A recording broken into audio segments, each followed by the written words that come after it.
Welcome. We are back. Hey, gang. Welcome to episode 8 of Legends of Avantris, where 6 of us nerds embarrass ourselves for your entertainment.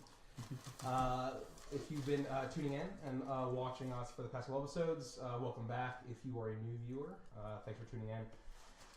So I guess we'll just kind of start with a brief introduction of kind of our setting and our campaign. This is a 5th edition Dungeons and Dragons game. We've been playing for over 2 years now. Wow, that's a while. It is a homebrew setting, homebrew campaign set in the world of Avantris. There, just a little note about how we do rules. We do a lot of rules as written, most rules as written, but we do some kind of rules as fun. So if there are a few little things that might just be homebrew, but if you have complaints, let us know in the comments with the page number on the D&G or the PHB. Or any other book. Or any other book, of course.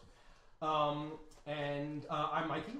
I'm the Dungeon Master, and so I guess we'll go around and introduce our characters. So we will start with Rodek Stonehearth, played by Richie, over here. He is a mountain dwarf fighter. He's a battle master. He is from the far north regions where these dwarven kingdoms in internal war with frost giants.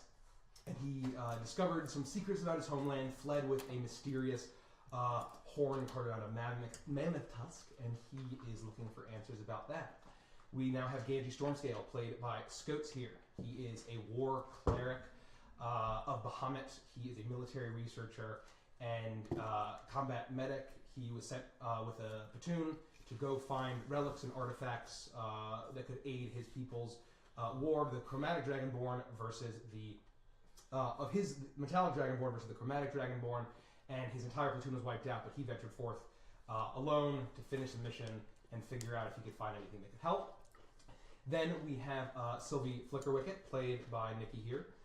She had stumbled into a Fey crossing when she was a bit younger, into the Feywild, and met the queen of the Summer Court, Titania. She made a pact with Titania to get warlock powers in exchange for her service to the Summer Court. And so Pact of the Archfey, Warlock. And then we have Annulin Mossgrove here, played by Kelsey. And she is a wood elf ranger. She lived in a small village outside, far away from a lot of wood elves, near a dangerous mountain range, and her village was raided by fire giants. Her mother was kidnapped, her father was killed, and she is looking for ways to find a way to break in and save her mother from slavery.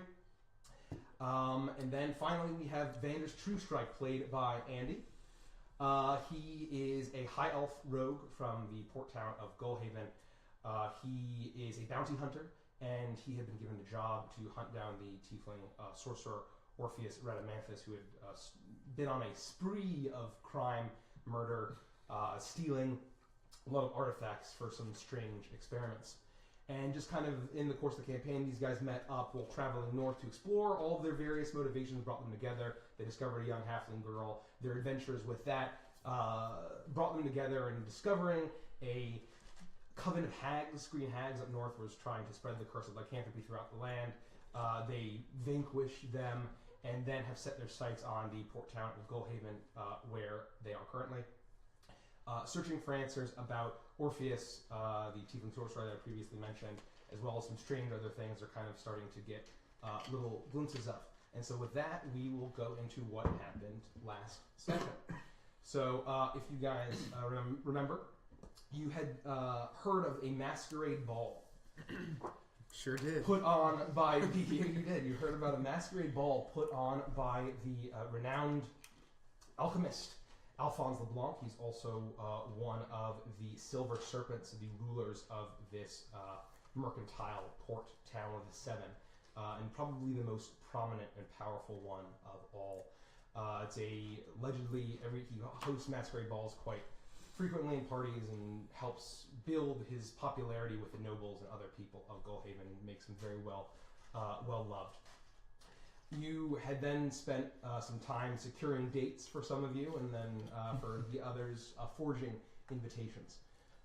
You then made sure that Seamus was safe. Seamus, Vander's old longtime companion, whose inn was destroyed. Life partner. life partner, heterosexual life partner, as we call the trope,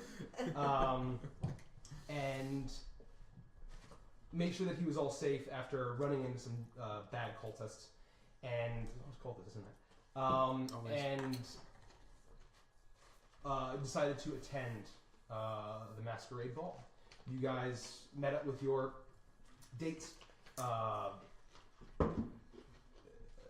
Went in, started exploring around. You saw a few people. You managed to meet two of the Silver Serpents, two additional ones. Reeve Brockmoff, who is a younger, awkward kid. You learned that his parents had relatively recently died in a tragic accident, and so he was the Silver Serpent, very young to be leading. You then also met Amalia Theramore, who was the leader and the owner of the Seagull Company. That basically provide all of the military and guard services for all of Gullhaven. After gleaning that there was one of the members of the Children of the Sea, which is this cult of Umberley, or members of a church of Umberley, that had infiltrated their guards. You pointed it out. This person was taken, seemingly executed, if what Amalia said was true. You also saw... They're nice. You said beheaded. You also saw that there were some other Silver Servants there. Vito Velocinek, who was the artificer, and you had previously met with him. He was there having a good time. You played some table games. Sylvie and Annulin managed to dimension door into closed off quarters. And not die. It's a miracle. And... You're muted, buddy. Yeah, you guys are muted. Make sure. I already forgot that I have to push the talk. I'm sorry. Okay, it's fine. You both zapped into what seemed to be a changing room, and you kind of discovered and deduced that this was for girls of the night, prostitutes provided by Silas Belliver. Potentially, you found out for Alphonse himself, 3 girls. You tried to make your way up there, but were not let. Realize that these girls were very carefully handpicked for appropriate things. Not a lot of family, not like drifters. And then you managed to have a confrontation with some of the guards, but made it out fine. They just thought that you were a harmless girl trying to get close to royalty and sneak your way up the ranks. And with that, you had also had a meeting with Reeve and Amalia, and offered your services to fight and kind of help. And she said that she would like to speak with you later in the evening, but she had business to attend to, given the news of infiltrators in those ranks. So, with that, I don't think there's anything else. Another note, as you can see, our doobly-doo has been updated. Good job, Nikki and Rich. And then, hopefully, the choppiness of Skype is forever purged. We've purged Skype. We've sent it to the Abyss.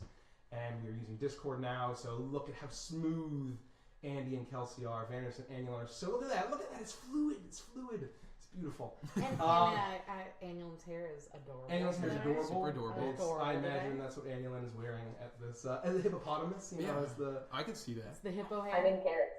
Yeah, there you go. And we shouldn't have an echo anymore. Hopefully so not. Yeah, let us know if an echo pops up, but I believe we've solved that issue. Yeah. So, it should sound good now. Damn it! Plane. So thank you for bearing with us. We're always trying to improve the quality, so let us know. It's a process. It's a process, but we're trying. We left off with the grand entrance of what's his face, right? No, it hadn't started yet. We were kind of waiting for it. Yeah. Okay. We basically jumped back out, I believe, into the ball. You will jump back after in. talking Well, After some talking of to you with were. Amalia. Sylvie's still dancing. Okay. You never went in? No. Oh. Man, my boy Reeve, he hooked us up. Yeah, no. Sylvie's a dancer. All right, let's get in character. Ah, laddie. Put you back on the floor. Sylvie's dancing. Yeah. Where are all's dates during all of this? Oh, mine. I sent mine off the moment we got here. He's getting drunk and gambling. He probably doesn't. They're very care. copacetic. He's Yeah, all he aware doesn't of care. that. I'm just hoping he'll get drunk enough to give me access to his bank account. But I don't know about the elf peoples.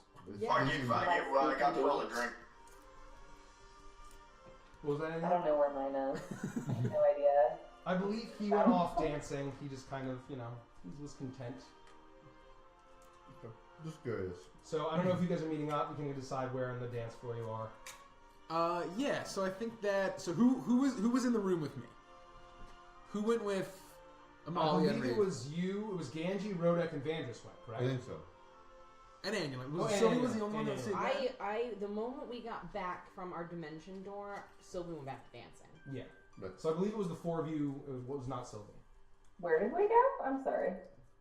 Maybe Annulant wasn't there. So let's just say it was the three gentlemen. So the three gentlemen, we got called in to the back by the leader of the mercenaries and said, "Hey, thanks for the tip off that the cultists were infiltrating her guards."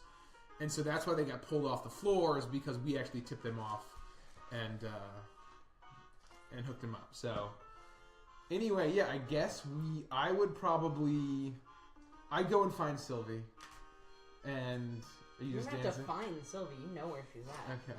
Everyone at the Masquerade knows where You're like she's 2 at. feet tall. There's also a huge circle of people around here. Why don't Probably. you guys talk this?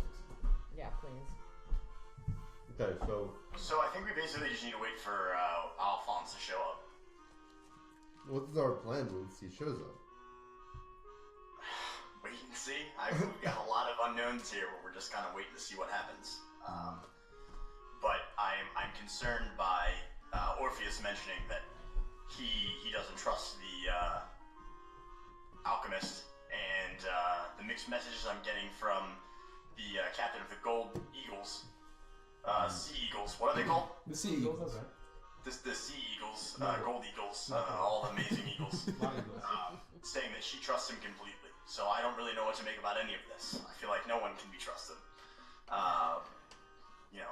But I think we need to wait for Alphonse to show up. I think that our goal was to at least speak with him, or attempt to speak with him, and then see if Orpheus causes any trouble, even though it is nighttime and he says he's changing his strategy. I'm getting the feeling that Orpheus isn't planning to attack at all tonight. I, for one, do trust Amalia. I think she takes her job very seriously. I think Reeve's a good lad. And honestly, I think that this is probably our chance to actually build our reputation without these goony disguises, personally. Because I, for one, am sick of playing a guard character. So I don't blame you, and I think that you're on point. I think that if we're trusting anyone, I think that Amalia is worth trusting. right. So I think you're right. Where I just want to stay visible and make sure that if she needs us and wants to talk to us later, that she can find us. But I do want to be ready because what's her name? Deidre. Deidre's obviously up to something. Agreed. Avantris, what exactly does it mean to be a silver serpent? I'm wondering how a boy like Reeve got to be one. Well, I'm certainly not one myself, and I don't think that there's particularly guidelines or a form you fill out to become one. I think it's more of a social status sort of a thing. You're probably decided you are one by the other ones who exist. So I think that Reeve had mentioned that his father was a previous serpent. So I think it would be known that when the town was founded, there were basically 7 merchants and other wealthy people that basically came together to rule, and it kind of works like maybe like a board or something, where it's basically voted in and out, and just it's been 7 silver serpents for basically as long as anyone can remember. But Reeve is young because both of his parents, he referenced, had died in a tragic accident. And we don't know what the tragic accident is. Nope. Okay. I Should was I ask? not the bad idea. Is it a bit sensitive? No, I was just wonder. I had thought that the silver serpents were less official than that. Like they were like powerful business people or crime lords. And I'm like, how does Reeve have any kind of personal power whatsoever to become of this high status? But if it's like a kind of a council thing, that Yeah. makes sense. It's also probably just the influence that comes with having lots of money. Yeah. Yeah, I guess so. Complete side note, how long has it been since I tried to kill Annulant with Dimension Door? Oh, probably like, I don't know, like an hour? Not even. Probably like 20 minutes. But during this time while I'm dancing, would you say that would constitute as like a short rest? I would say It's like a game, you know? If it was a game, I would say that if you're like hanging out and just dancing and like not Cool. going too Just hard, let me then know you're when doing it would be a rest. short rest. Like We can say that competitively. after this conversation will be a short Perfect. rest. Sure. You are the best god of the world. I know that's what they say. So I want to go out and I want to do like a quick 180 and look around and see, like, has anything changed? Do I see anyone of note? Are any serpents still out on the floor? Or like are the dragonborn around? Make a And is perception check. Belliver around. Make a perception check. Do you even know what Belliver looks like? Yeah, I talked to him. Oh. I told him my name was Rodek. Oh, wow. Oh, yeah, that was the... Yeah, when he You was really gambling, spurred yeah. out there, buddy. Hey, you know, that's what I do. 17. To be fair, it was in character. Very good. You look around and you do a quick scan, and there's a lot of people there, but you do manage to see Belliver over by the gaming tables. Okay. He's yelling at one of his staff. Is Leon there? I guess I don't know Leon. You don't know who Leon is. They don't know who Leon is. He got stabbed anyway. So he's yelling at one of his staff. You look around and you can see both of those Dragonborn that were there. They're kind of hanging out by the grand staircase that's heading up to the doors further into the mansion to the right side of the room if you're coming into the entrance. And then you do see Vito. He is excitedly talking to two individuals. One is a shorter, plump woman. The other one is a gentleman with his outfit has a large top hat, kind of similar to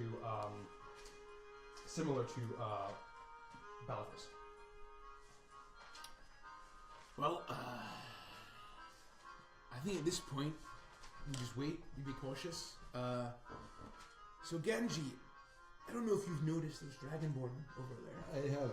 They didn't escape my attention. So, I'm wondering, does it concern you at all that they're like normal colors instead of metal? It concerns me, but I don't know that it needs to be a concern for all of us. I'm certainly not going to go talk to them, or because they are historical enemies of my people, but it's not such that I don't know that we can read anything more into that. So I guess I'm asking because do you think it's worth going up and talking to them casually to kind of size them up just in case they're part of this and they mean trouble? I'm just feeling a bit weary. I feel like my character would think that's a bad idea, right? I would historically, like, even outside of the context of war and battle, like it's the kind of thing where we would probably not talk to each other, right? I could see. I mean, it's up to you, but I mean, I could see that Ganji would think that. Yeah, I could see that. That would make sense. Okay.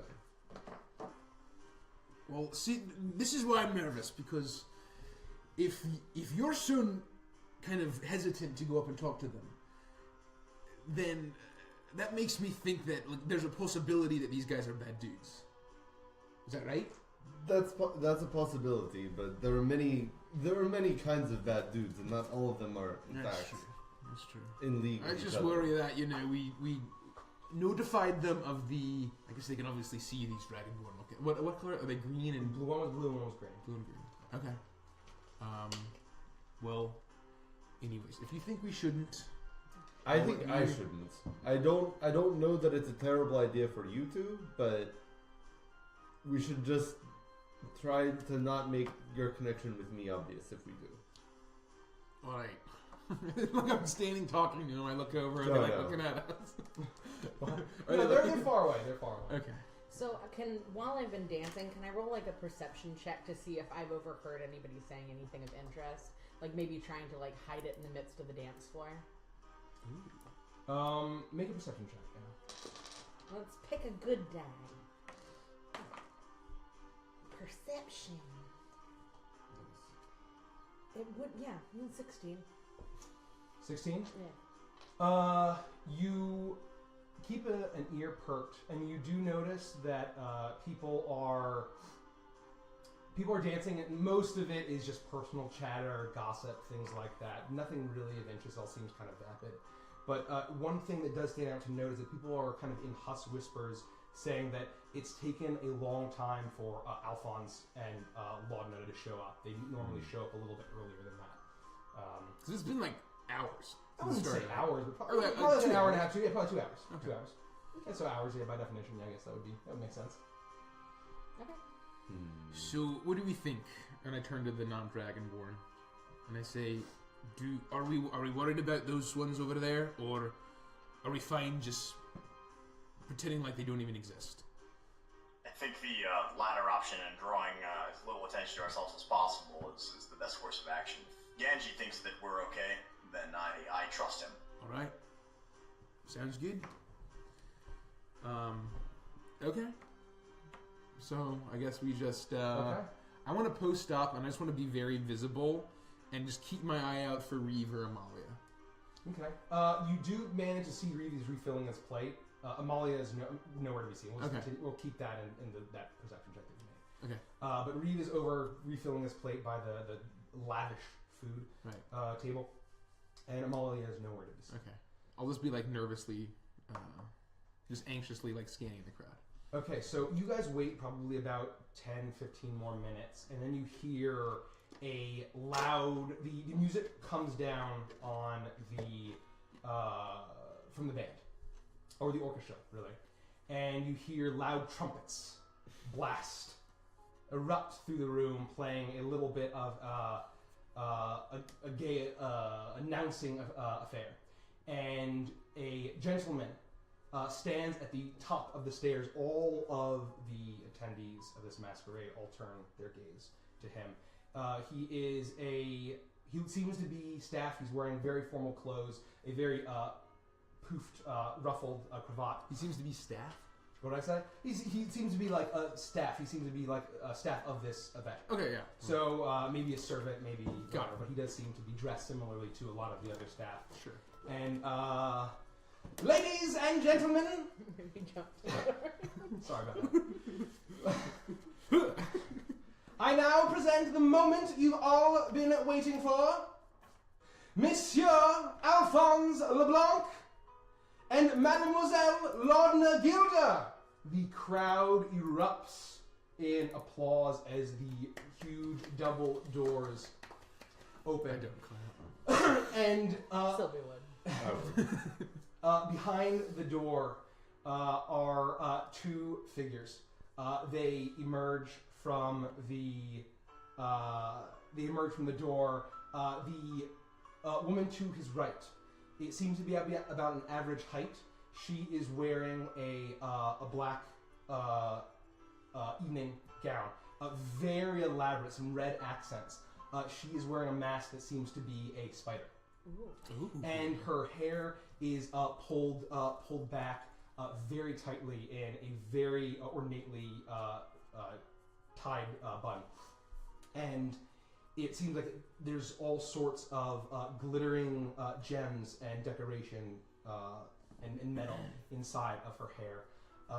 And beside him is a gentleman probably good several inches taller than her. He is dressed in all black, very slim, very tightly put together. It almost looks like his outfit, also black, was perfectly pristine, as if he was born into this and he was made to wear it. It was perfectly tailored to his specifications.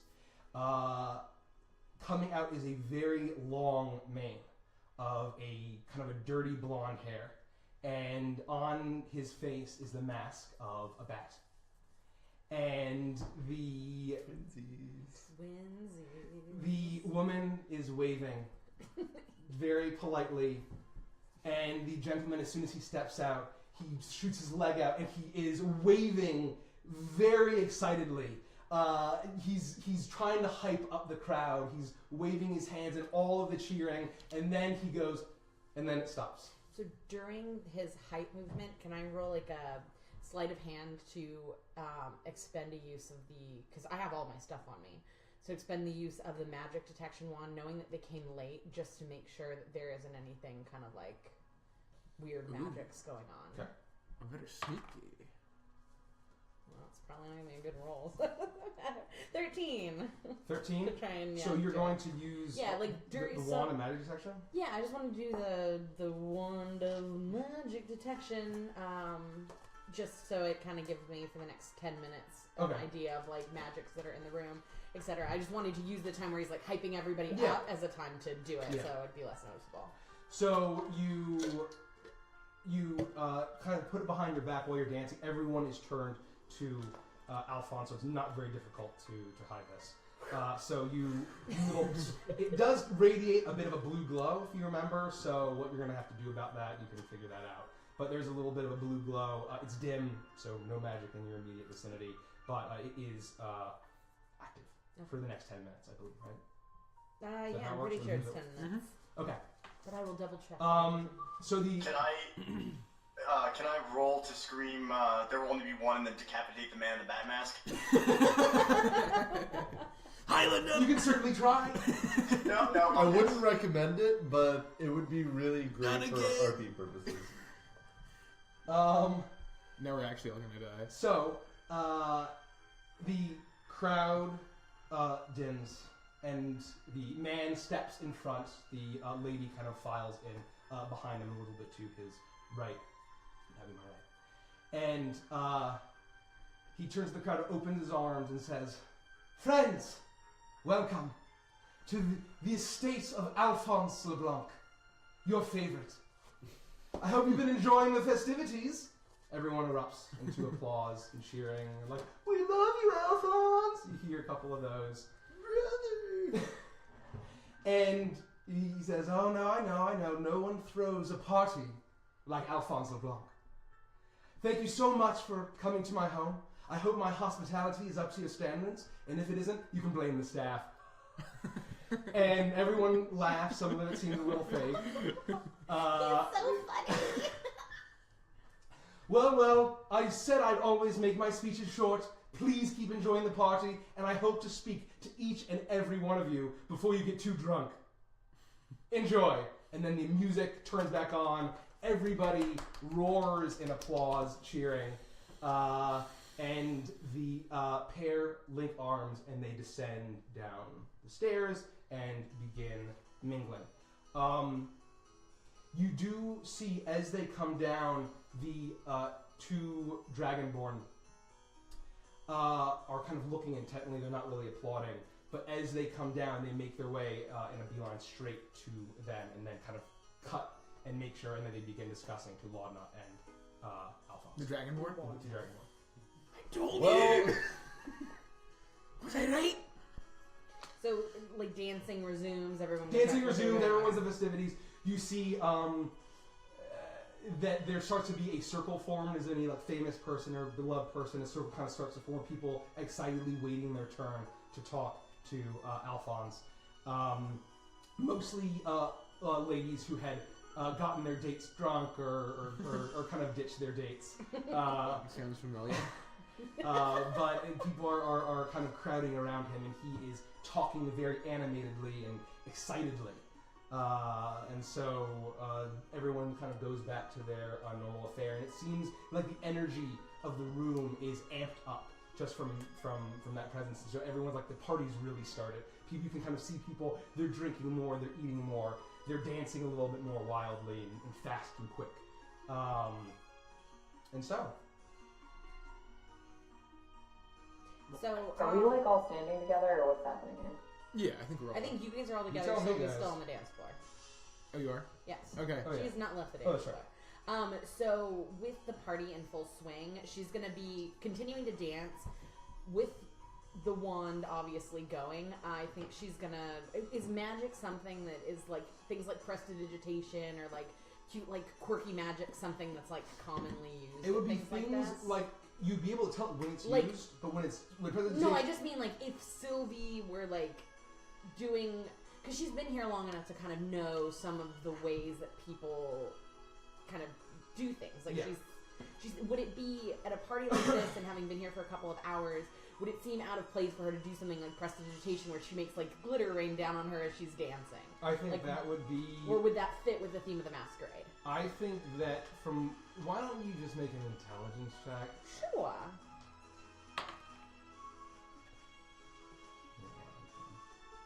Uh, 15. You would guess that they're magic practitioners. You do see kind of people... You see the people that might be like wizards or sorcerers kind of using magic to puff up. You see the occasional like lower level alchemist with like kind of strange flask drinking out of it, and they kind of look a little bit prettier. So you would say magic is very common. You are at the ball hosted by a very magical man. So it would be very... you could easily discern that would be the case. So I'll use like prestidigitation to create like swirling blue orbs on occasion and like pink bursts of glitter as she's interpretive dancing to kind of hide the glow of the wand itself. Okay. Kind of mixing it in with some of the magic she's Just make doing. a quick perception check for me. Oh yeah. 15. 15. Shouldn't it be... I've got +0 to my perception. Deception. Right? No. Performance. What did I say? Oh, performance. Sorry. Oh, then that'd be 22. 22. Okay, I was going to say. 22. So, as people are looking around or dancing, your display of prestidigitation, the pink bubbles and the glitter, or whatever, is so elaborate and well intricate, and your dancing starts to get less interpretive and like actually more artistic. Yeah. And people actually are turning around and like applauding you. They're clapping. Oh, so I love this. You have a few gentlemen asking you to dance after that, so you can take your choice. So it seems to be the focus kind of more on your aura, and the blue wands seems to be kind of part of your act. Perfect. That's exactly what I wanted to do. Thank you. Thank you kindly, sir. All right. So I think we still... So the whole point of this, right, was to try to get an audience with LeBlanc. Right? Avantris? Correct. So I think that now's probably as good a time as any, unless you think that we want to wait until he's already talked to all of his guests. What do you think? Well, the movement of the Dragonborn makes me slightly nervous. I don't want to presume, but I think that by waiting, we risk losing the element of not surprise, but I think we should talk to him sooner as opposed to later. I'm just concerned. I think the original goal was to alert him to Orpheus's presence and give everyone a heads up, like we did with Vito. Mm-hmm. But now I don't, after Orpheus mentioning Alphonse by name, it concerns me. I don't know if that changes our plans or what you guys think. Well, we could at least try to see what these Dragonborn are about. I think that's a great idea. Has he moved on from the Dragonborn? Yeah. So you can see that after your discussions and Sylvia's dancing, that he's moved on from the Dragonborn. The Dragonborn have kind of gone off to the side, and they're talking amongst themselves. And Alphonse is just talking to large groups of people, shaking hands, excitedly, just really enjoying and relishing the attention that he's getting. You can see that Lorna is always at his side, and she's nodding politely, and she's very prim and proper, and she's making very only like slight movements, but she's being polite and kind of just experiencing it with him. Did we know they were a couple, or no? You only knew that when you had checked the registry of the Egg of Eternity, both of their names were together in the log. Okay, good memory. Okay, so anyway, I mean, I think at this point we need to tell somebody. I feel pretty good about Amalia and Reeve, like I said. So I think if we, or probably you, Avantris, want to go up and at least talk to him, introduce yourself, and gauge the situation, then I think that's probably our best bet. I think maybe one of us could go up, talk to the Dragonborn, see if they're, if they seem a little shady. I don't know if we want to do that first. Maybe split it up. Let's split it up. I think that I should talk to Alphonse, and then maybe anyone but Genji should talk to the Dragonborn. I mean, it's not that I didn't think they were up to no good. It's just I don't think they're related to Orpheus. If I had to guess, I would guess that they're trying to secure Alphonse as some sort of arms dealer. Out of character, would it be unreasonable to assume that Genji would talk to them, or was that something that would never happen? That's what I was asking before. I mean, so it's basically the idea of think about any kind of two peoples that their people are at war. I mean, everyone is an individual, right? And so and it's not necessary to assume that if you're from one country and I'm from another country and our countries are basically at war, if we meet in a whole other country, do we hate each other? What's the deal? So it's kind of up to Genji to decide. I mean, Genji has been in the war for a long time. Right. I mean, so maybe that affects it. My thought is, if we were just two random Dragonborn, it would be fine. We could talk to each other and it wouldn't be that big of a deal. There would probably be a little tension, but it's whatever. But the problem is, I'm not just any Dragonborn, I'm also a member of the military. And my guess is that these guys are not just civilians either. They're also... Genji being Genji, he would assume that they're there for also a military purpose. So the tensions between the two of us as in particular is greater than just any two Dragonborn. Now, whether that's kind of what I was asking Mikey is whether even between military is there any fraternization. But my thought would be that there isn't. That's kind of what I was thinking. Okay. Or at least not much. I mean, in this context, we could probably get away with talking and it not erupting into a fight or anything. I mean, if nothing else, it's a party. They don't want to upset Alphonse, obviously, and neither do I. So we're not incented to fight. But I'm guessing that if I'm around, they're not going to tell us anything. That would be my guess. Okay. And my character would be reluctant to go up and talk to them. So you stay here. So who's coming with me? I can just go. I can talk to him. Go grab Anulin. Anulin, you coming? Sylvie's a little busy. But... You and me, big boy. All right, let's do this. We need someone. Well, no, hold on. Do you want? Should we let you at least kind of gauge LeBlanc?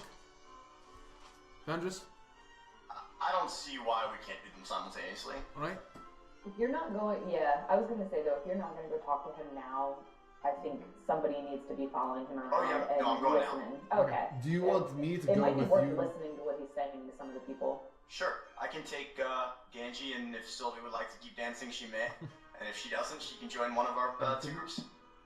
I'm not with you guys. Oh. I'm dancing. Okay. I wouldn't know that you guys are going to do this. That's fine. She's eavesdropping, right? Huh?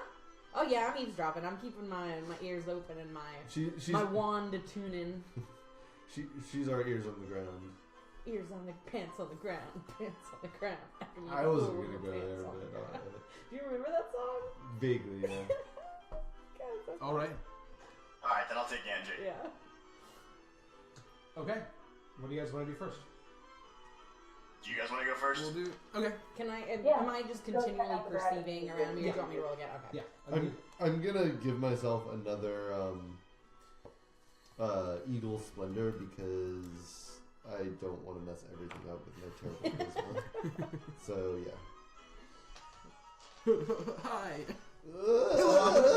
While they're doing that, Sylvie, I guess as you're continuing dancing and people are kind of applauding and they're going back to talking and the excitement gets up, you do hear comments that how fantastic Laudna looks and how great Alphonse looks and how it's they're very excited that he's ramped up the number of masquerades that he's done over the past several months, and then they're so happy that they always have a party to go to. It seems like every couple of weeks, it's just there's always a party to go to.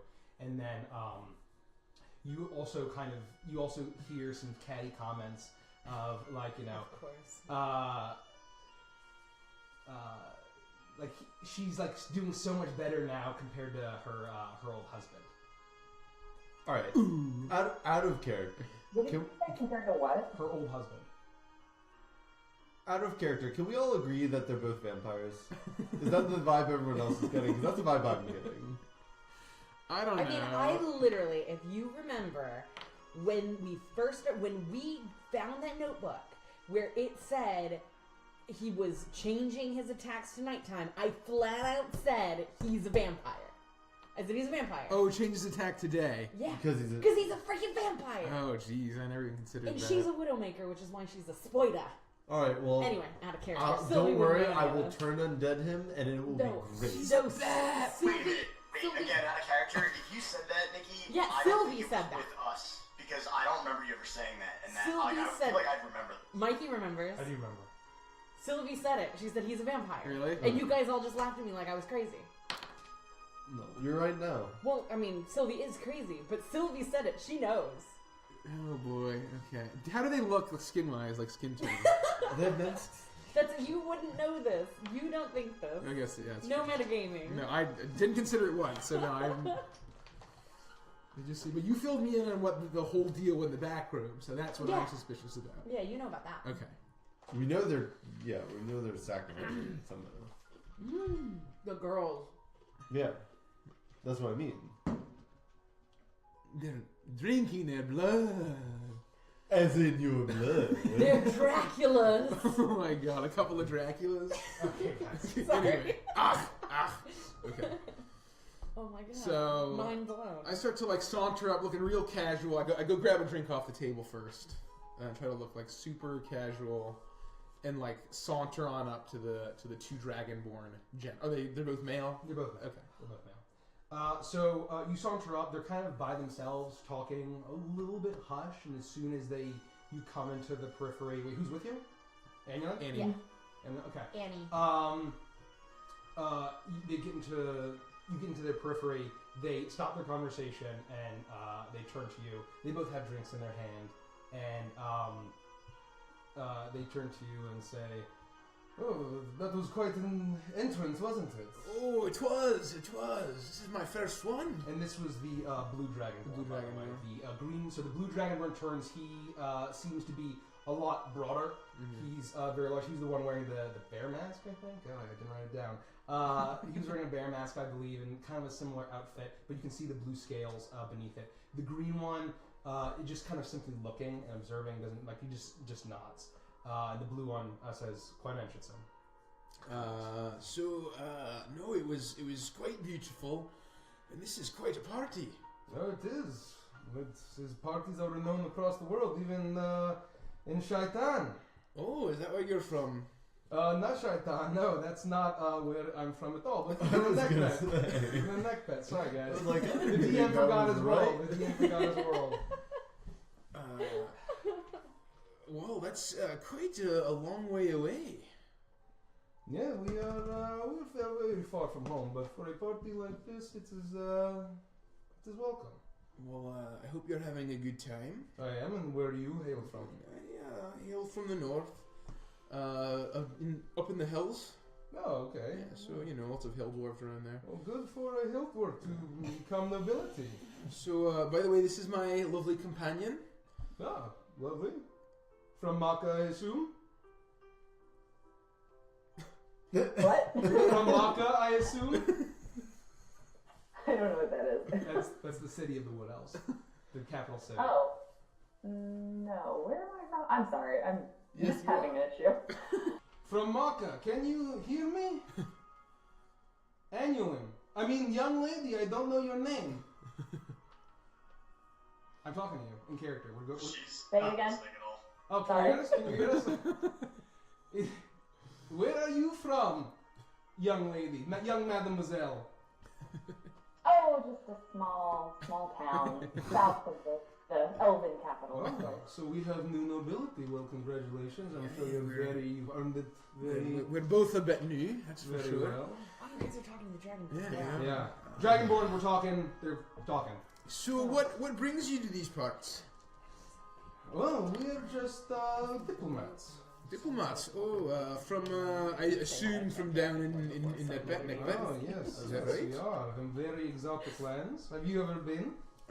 No, I've not. I actually haven't been much further south than this, so it's already pretty south for me. So are you here for pleasure, for work? Are you on some kind of diplomatic mission? Well, I would say that anyone who comes to Goldhaven is here for pleasure of some kind. I would agree. For sure. Surely. And okay, yes, we're from the great city of Alhazred, actually. That was, yeah, I didn't just look that up at all. I can't say what I've heard of it. Okay. I can't say I've heard of it. Oh, it is the most glorious city you've ever heard. There's a little bit of fighting, but it's fine. It's fine. From the other side of the region. We are here for pleasure and a little bit of business. You know how things are for diplomats. We travel all over. I do. So how is business? Oh, it's going well. I think we have big things in our works. Can't talk about it, obviously. Oh, is it top secret? Of course. Oh, all classified. Yes, of course. But, I'm in town trying to set up a new trade route from the gold mining towns up north. Oh, so well, as you may have heard that there's been a bit of a gold rush. Oh yes, So, yes. Liar. I have a few claims myself and run a few others. So I'm setting up trying to get that gold south and sell it. Make a deception check. Oh god, why did I say that?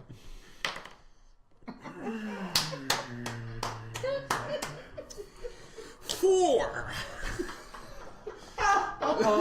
As you say this, the Dragonborn kind of narrows his eyes a little bit and says, "Oh, it's very industrious for noble. I mean, I didn't realize that they had the infrastructure to be getting gold down there that quickly." Oh, it's not quite much infrastructure. It's more just gold and wagons and lots of bodyguards to make sure that the savage tribes up north don't attack it and steal all of our gold, as you might expect they'd be wont to do.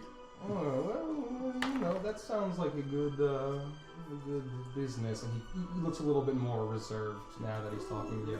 And how about you, young elf that isn't a rogue? Well, I'm just here accompanying this good sir, tending to his affairs, and she's my assistant. She keeps me in check. Make sure I don't forget my head I on my prefer shoulders. operations management, but assistant, Absolutely, I guess, absolutely. more tech. No, I have assistants as well. They're more like minions or slaves, but it's same thing. Ooh, slave trade, good money there, right? Very, very good money. Ooh, are you And in that business? There's lots of fleshy pink skins. No offense, but business is good down in Neckbeck. So is this your first masquerade? Oh no, I've been to we try to get out here once a year. Try to make sure we're keeping in touch with Alphonse. He's a good person to know, and everyone's here to meet. Oh, do you do business with him? We haven't, but we're trying. Fingers crossed. Ooh, that sounds very interesting. He seems like a very powerful man. I don't know too much about him. What's his trade? You don't know Alphonse. I've heard rumors. I know that he's in magics, but I don't know too many specifics. Oh well, he's just only the greatest alchemist who have ever lived. So, are you looking for? Does your diplomatic mission have something to do with alchemy? Well, you're asking a lot of questions for classified information. I just assumed that the classified information was something different. No, I'll tell you that we're looking for his wares and information and contacts. Okay. Networking is huge. It's all about who you know. Yeah, so there's hoping to secure a meeting and get some information, get some allies that he has, but we shall see. Oh, that's great. So you've been enjoying the drink, the games? No, who doesn't? All right. What do you recommend as far as drinks go? Oh, I like whiskey. All right. A nice halfling whiskey is my preference. Don't tell anyone down south. As do I. You're a man of taste. Well, it's been lovely speaking to you, and you have a lovely night. Oh, thank you. And so I turn and I'll see you around. See And you around. the green dragonborn who said nothing just kind of looks at you, looks a little suspicious as well of you, turns to you. Enjoy, young lady, young assistant. You should be very respectful and grateful to this man to show you such a wonderful time. Oh yes, You should. yes I am. I curtsy and walk away. So we go back, and I guess we'll wait for Vandris and Gandhi Okay. to... So Vandus and Gandhi were talking, trying to get counsel with Alphonse and Lorna. Yes. Okay. So you walk over. There is a crowd eagerly awaiting, and so I don't know if you're going to try to like wait your turn or push in or what you're trying to do. We will politely wait our turn, but position ourselves in an advantageous way to try to get ahead of most of the crowd. I'm pretty much gonna follow Vandris's lead here. Only backing him up socially as I need to. Okay, so you probably wait about. Like, there's a lot of small talk. He is grinning, he's shaking hands, he's very excited. Obviously, Lorna's nodding a lot, placing her hand on Alphonse's shoulder, because you can probably get the idea that a lot of people that are talking to her are also talking about Alphonse, and she's just referencing all of that. And then you do find a moment, an advantageous moment to slip in, as you do. He's holding a glass of what seems to be a wine of some kind as he's doing that, and you like to slip in. Ah, Mr. LeBlanc, it's a pleasure to meet you. Ah, pleasure to meet you. What's your name, lad? My name is Lord Antonidas Figsworth. You may call me Lord Antonidas Figsworth. This is my bodyguard. Please introduce yourself. You may speak freely. What was my name? Farnham. I didn't It's give whatever your you want last it to name. But yeah, it's anything you want it to be. Hurry, hurry! My name is Genji Farnanson. Well, pleasure to meet you. Pleasure to meet you. Have you met the other Dragonborn that are here from Alphonse? I have not myself, but I've seen them, and perhaps we'll make our acquaintance soon. Okay, well, Lord Antonidas, welcome. What brings you? Is your first masquerade you attended? Well, yes, it is. Well, how are you I'd like to enjoying start- yourself? What? How are you enjoying yourself? He interrupts you a lot. Oh, yes, this is, I'd like to start off by saying this is an absolutely fantastic party. Best I've ever been to. Oh well, of course. I'm glad. I'm not surprised at all, but I'm glad you appreciate the finer things. So, where do you hail from? That place that I keep forgetting, which is, the High Elf City. Cygnus. Cygnus, of course. It's in my other notes. I apologize. I left them in my other pants. It's fine. Well, So I just wanted to say that while we are enjoying the party and we think that everything is absolutely lovely, we are here in Gullhaven on business, and I just wanted to give you a heads up and let you know that there is potential danger afoot. Oh my! And I worry for your safety as well as some of the other high-profile members of this lovely city. You haven't had anything strange or unusual happen to you lately, have you? Strange and unusual? No, I mean nothing. Anything that's usually strange and unusual, I bring about myself, you know. And he nudges Lorna in the ribs, and then Lorna like nods and says, "Hello." Oh, how rude of me! How rude of me! I forgot to mention this lovely lady, the widow Lorna Gilder. Say hello, Lorna. Oh. And Lorna says, "Pleasure to meet you. I'm Lorna." And she raises up. It's a pleasure. I'm sure you heard my name is Lord Antonidas Figsworth. I did, Mr. Figsworth. I'm pleasure, and Mr. Farnhamson. Yes. Pleasure, My lady. Pleasure to meet you. Welcome to Gullhaven. I hope you enjoy your stay here. How long Thank are you you in very town? much. I'm sorry? How long are you in town? Oh, not too long. We're just passing through, as I mentioned, on business, and this is all great, but I'm just going to cut to the chase. There is a potentially very dangerous man on the loose in Gullhaven, and we are making it of everyone's best interest to be aware. And I just didn't know if you may have seen a purple tiefling who was the man in question. Ooh, purple tiefling. And danger, you say? I can't say that I'm the worrying type. I think that we're very fine. Have you let Amalia know, first and foremost? Yes, we actually had a very lovely conversation with her. She is a very upstanding person and seems to take her job very seriously. Well, she should handle it. She handles security. She's the military. I let her do what she likes, and she does a pretty good job. So, purple tiefling. And what sort of purple tiefling? There's a lot of purple tieflings. Is this a racial thing? I'm a little uncomfortable now. No, nothing like that. But I must say that the details are very sensitive. Okay. And if you get the time, I suggest you take a few moments and speak with Amalia personally and at great length, and make sure that you're both on the same page. Interesting. Now that you say that, he looks at you, his eyes are narrowing a little bit. Ladies, would you give the men a chance to talk for a moment? He looks at both Lorna and Lorna nods. Oh, of course. And she steps over and she pulls, tries to pull Annulin away. Annulin's not there. Annulin's not there. She was with her. I'm with Genji. Okay, so he leaves, sorry. So she goes away. Thanks for reminding me, guys. She goes away, and then he looks at you and says, well, now that you mention it, Mina, I don't know if you've been to the equivalent exchange.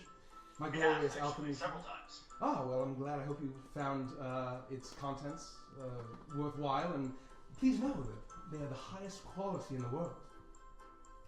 And so Mina, the young girl that works there, I assume that if you've been to the shop, you've met her, my eyes and ears, did mention a particularly nosy gentleman, purple tiefling, but this was quite a while ago. How long? I would say probably maybe a month ago. Interesting. While he's speaking, I'd like to roll for insight. Okay. I got a 6. He seems to be genuine. When you're kind of trying to read him, the concept of danger does not. He doesn't look really worried or concerned at all. But as if that he's kind of talking, as if oh yeah, I remember that Mina told me about this tiefling. Okay. He believe she takes such good notes. I should give her a promotion. But she said that he was interested in particular reagents that I was not selling, and he left quite quickly and was very cryptic when she pried further. I thought it was interesting. She thought it was worth mentioning. I suppose that might be something of note, but I'm not sure what he would be doing with such things.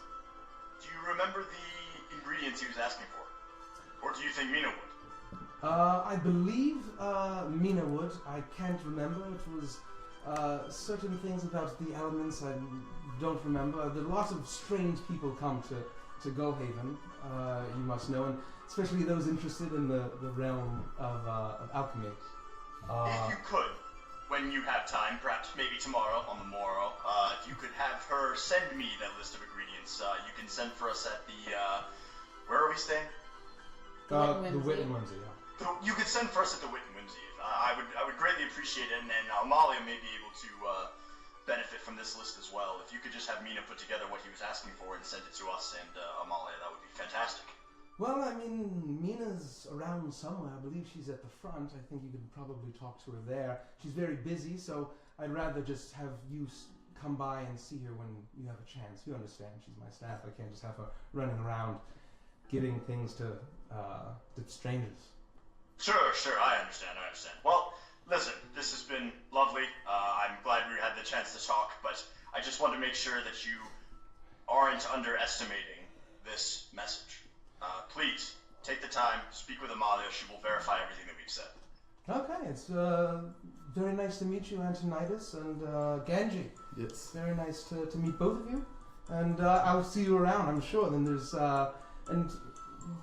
please stay as long as you'd like and enjoy and get ready for the toast at the end of the evening. If you're new, you'll find it quite enjoyable. Thank you, sir. Thank you. Have a good night. You, sir. You too. Try to be conscious when that comes. And he enjoy.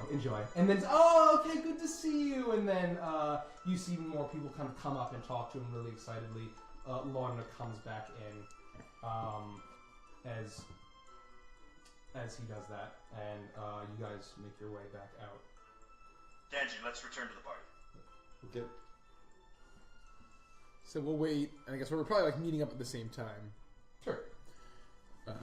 So I fill everybody in on what happened with the Dragonborn.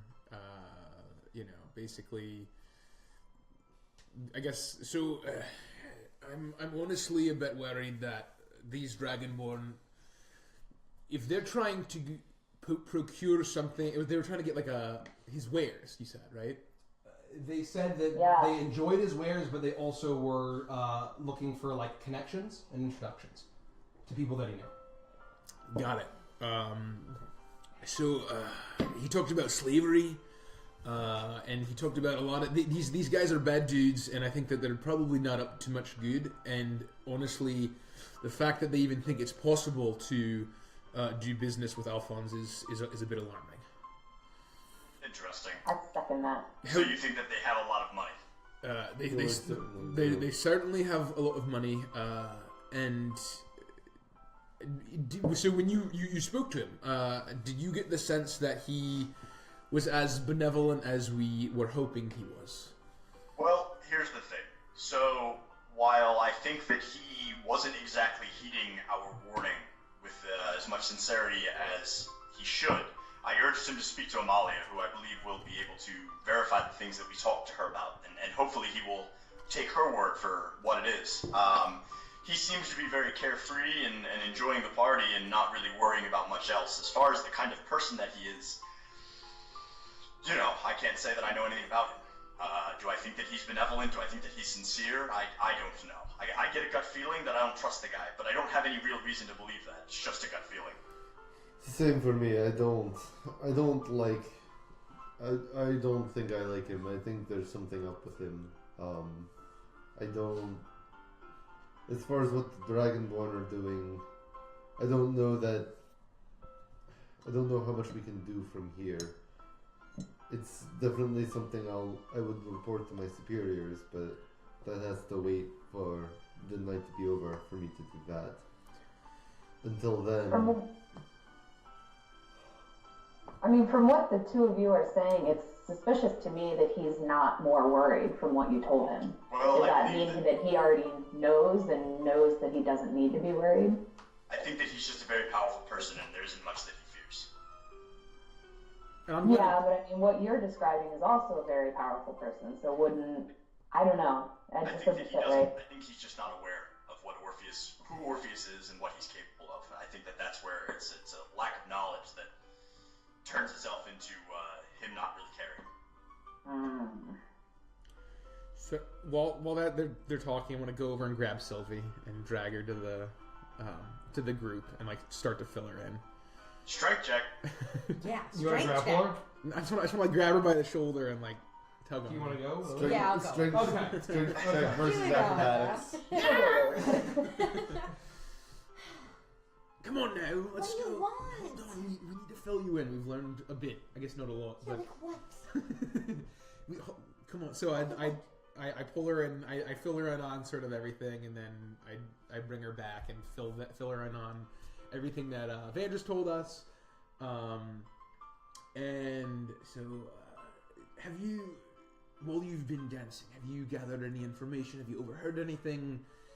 Well, yeah, so there's something called a waltz, and it's in 2/4 time, 6/4 time, 8/4 time, but everyone does a really cool dance with it, and so everybody knows the moves, so I learned that.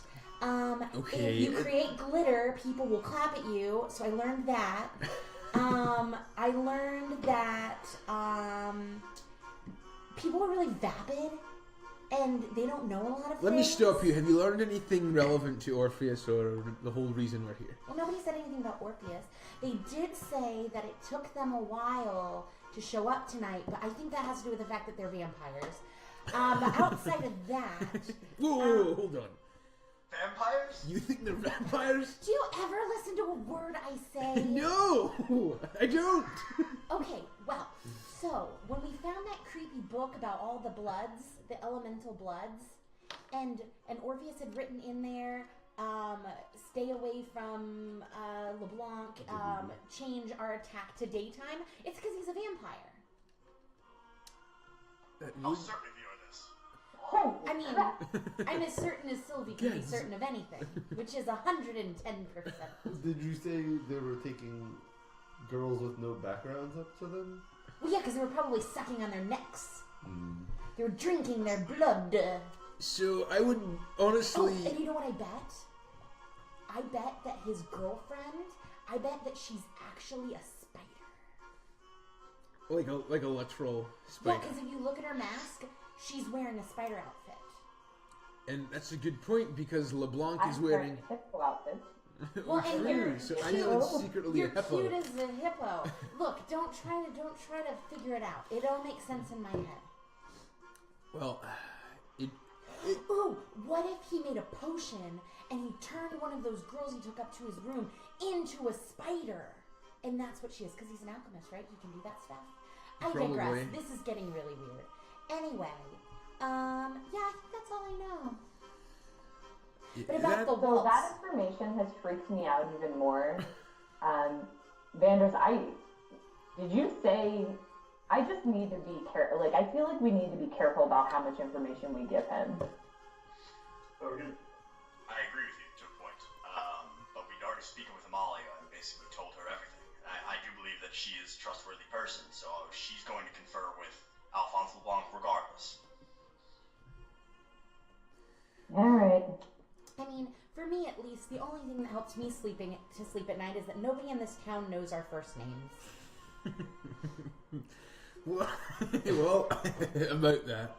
About Well, see, that's why we wear masks. So honestly, for all intents and purposes, nobody knows our first names. That's true. everyone knows my first name of Farnham. Yeah, well. Well, I think that the bat mask is a weird coincidence, if he certainly is a vampire. I mean, he's 100% a vampire. I just don't understand why all of a sudden you care about it, because you sure didn't care about it the first time I told you. Well, all right. I wonder. What is Alphonse's assistant's name? The girl who mans the shop? Mina. So, Alphonse did mention that a person, a tiefling matching Orpheus's description, was in the equivalent exchange about a month ago, and he was asking for some reagents that he did not have. Mina apparently took notes on this encounter, as I assume she does for most people that come into the store. I was going to try to find her and see if I can get a list of those reagents to see if it has anything to do with the book that we found. I think that's a good idea. It may just be the ingredients we already found in his little hut thing. Which is fine. If we verify that he's looking for that, then we can confirm that that man absolutely was Orpheus. Which, to further my point that he's definitely a Dracula, we're different types of blood. Why don't we find her and talk to her? Just saying. Alright, I'll scan the crowd and see if I can find her. You know, it's the same thing. Like when I told you guys that Dobra was a Bigfoot, and nobody listened to me. I don't recall that either, to be fair. Well, I might have just told Bloomy about it, but I at least told somebody that Dobra was a Bigfoot. You hear in the back of your mind, hey, that'd be pretty cool. Oh my god, where did that come from? Did you guys hear that? No. No. Okay.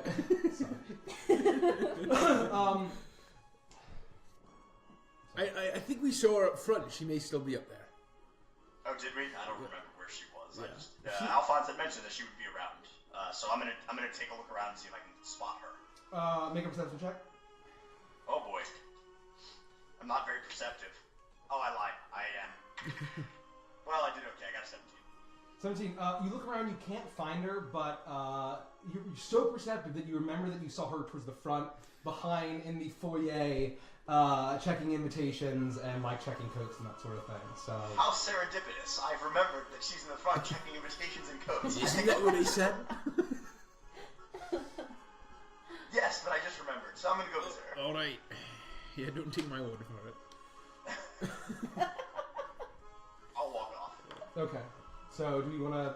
Vanders goes and as you leave the grand ballroom, you head into the foyer. You see some people showing up very fashionably late, and you see that same girl with the large glasses. checking the invitations, and she's okay, thanks, bye. And then so like enjoy your time, and then they walk off, and then she's kind of like looking around, just waiting expectantly for more people. There's kind of a like a little bit of a slouch to her look. He seems a little bit tired. And then you are able to walk up. Mina, hello. Oh, you scared me. Scared Sylvie too, apparently. Hi. Do you need something? I apologize. I did not mean to startle you. My name is Lord Antonidas Figsworth. You may call me Lord Antonidas Figsworth. I had spoken with your employer earlier this evening, and I believe you've met several of my compatriots. We have visited your shop once or twice. Namely, though, the reason I need to talk to you is that I'm interested in a certain gentleman that may have shown up to your establishment about a month ago, and he was a purple tiefling looking for a very particular list of reagents and items that Alphonse LeBlanc said that he did not have. He said that we may have access to that list if you do have those things. Oh, yeah. The weird guy like from like last month. Roughly, that's the time he mentioned that you saw him. Yeah, I mean, Mr. LeBlanc, I'm sorry. Mr. LeBlanc didn't really think anything of it, but he's never scared. He's so brave. He was this weird guy. He was a tiefling, and he wanted basically a genie blood. It was something that we didn't sell, and he seemed really interested in whether Mr. LeBlanc had it in his private stock, and I'm not supposed to tell what's in his private stock, so I told him I didn't know, even though I do know. And then you do know? Of course. What is it that you know? Well, no, he doesn't let me tell. He doesn't let me tell anybody what I know. I mean, that's not my job. My job is to kind of look around, but I didn't tell him. Is my point. And so. I see. So I didn't tell him, and he kind of got a little irritated and was pressing a little bit. So that's why I told Mr. LeBlanc, and the guy said that he didn't have time because he was heading down to the docks, and he had a ship that he had to catch, and he bought a bunch of potions and took off. Okay, so Genie's blood was the only thing that he was looking for. Well, no, he got a bunch of stuff that we did have, but he was mainly in for that. He got a ton of potions of fire breathing and like giant strength and just like a lot of the augmentation elixirs that we sell. He got like 2-3 crates of that, and so it was a great day. I got a lot of commission for that. That was a good day. And so what you could do for me, and particularly for Mr. LeBlanc, is compile a list of those things and give them to Amalia, whatever her last name is, as soon as you possibly can. Oh, is that something that Amalia needs? Yes, it is. And you can wait to hear it from Mr. LeBlanc himself, or you could just compile that list and get it to her as quickly as possible. That would be great. Well, yeah, I'm only supposed to do something if Mr. LeBlanc says, but if he does, I'll do it, yeah. He did. He said that he you are his employer, you're his employee, and that he doesn't want you running around doing all these, random tasks, and asked me to come talk to you and complete this particular Make a persuasion check. I'm persuasive! Let me check my sheet. 13. She hesitates a little bit, says, well, like, I know, but it just seems like I'm only supposed to do things if Mr. LeBlanc tells me. He says that I'll get into trouble if I do anything anyone else tells me to do. Well, this has been a lovely conversation. I have to go. And I turn around and I walk off. Okay, if you see Mr. LeBlanc, you can just tell him to come see me. I'm sorry. She can see that you're kind of irritated, and she feels really bad. She's like shrunk up even more. She's gonna get Crush this murdered. girl's spirit. Yeah, I'm gonna actually ask if Alphonse will beat her later.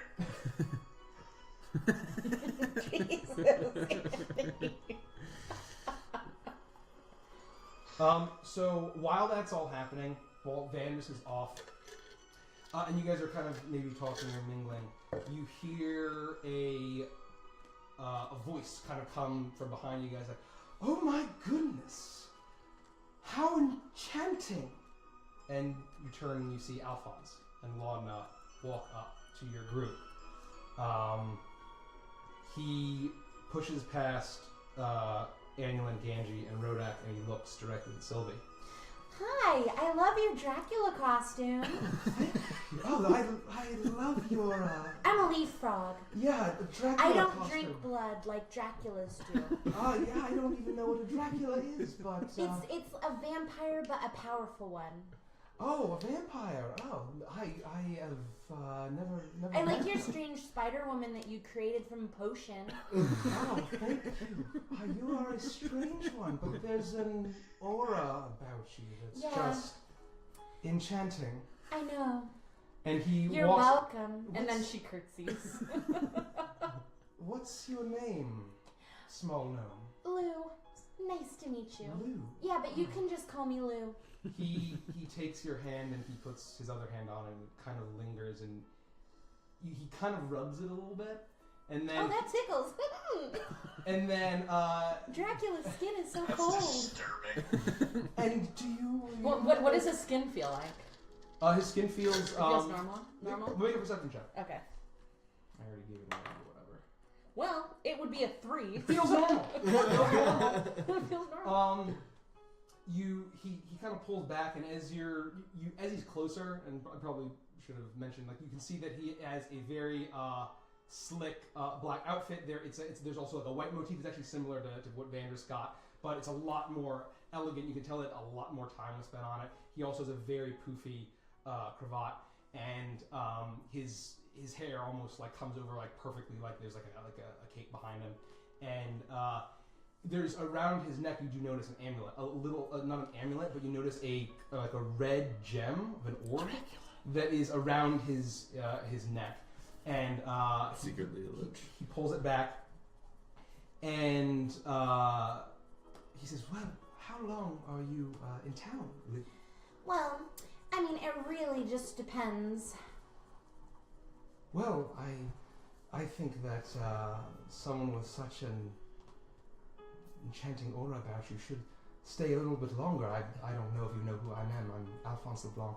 Oh, that's wonderful. I'm Lou. It's nice to meet you again. Yeah. Oh, you already told me that. Yeah, I And know, so, but you were introducing yourself again, I think. So, I was introducing myself again so you didn't feel awkward for being socially Awkward. strange. I appreciate that. I appreciate You're that. welcome. Well, It's I a don't- ginger party. I want you to be comfortable. I just don't know if you've heard of me. I don't know if you know what I've done. Sure. Yeah, because you made your girlfriend. I an elixir. barge in. I'm like, oh, hello. Excuse me, we're having a conversation. And I'm also standing right here, and you haven't introduced me, have you? Well, he's introduced himself twice. I'm sure he'd do it a third time if you asked him. Well, I'd like you to introduce me. Well, all right. Hello there, I'm Carlisle Stone's Throw. Oh, Carlisle, pleasure to meet you. Oh, Alphonse great to LeBlanc. meet Yeah, you. well, are you enjoying I the told party? you he'd do it a third time if you asked him. And Oh. welcome to the party. Are you enjoying yourself? Oh, it's been a lovely time. Have you made some wonderful acquaintances? Maybe just for the evening. Absolutely, we'll see. We're still waiting on that one. Well, good luck, my friend. Good luck. So tell me, you seem very enchanted with this one. Oh, she just happens to be enchanting, are you not? Oh no, I would agree with you. She No, is I quite think he enchanting. finds me quite irritating. Oh, quite irritating. Oh, is that why? Oh, I don't know how anyone could find you irritating. I think we are going to be best friends. Why don't you I talk to me agree. the way he talks to me? I agree. And I've known you far longer, and you don't ever say anything like that. So If you have a dance later, I learned to waltz, and I would love to show you. I would love to dance. And then he just As grabs long as your your hand. spider woman doesn't mind. And oh no, she doesn't mind, all right, Laudna. Okay, I know, right? She doesn't mind at all. And Laudna kind of like looks a little bit surprised and a little bit jealous and hurt.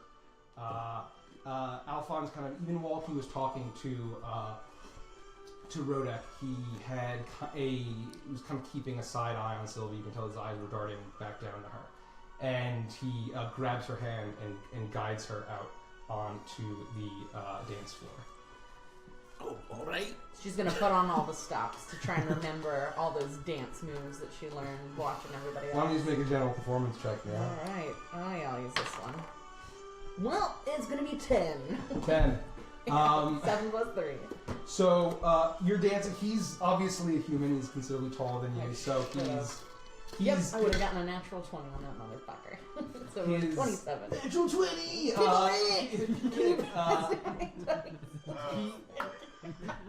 His hands are down low, and it's a little awkward, but obviously with the height differences of the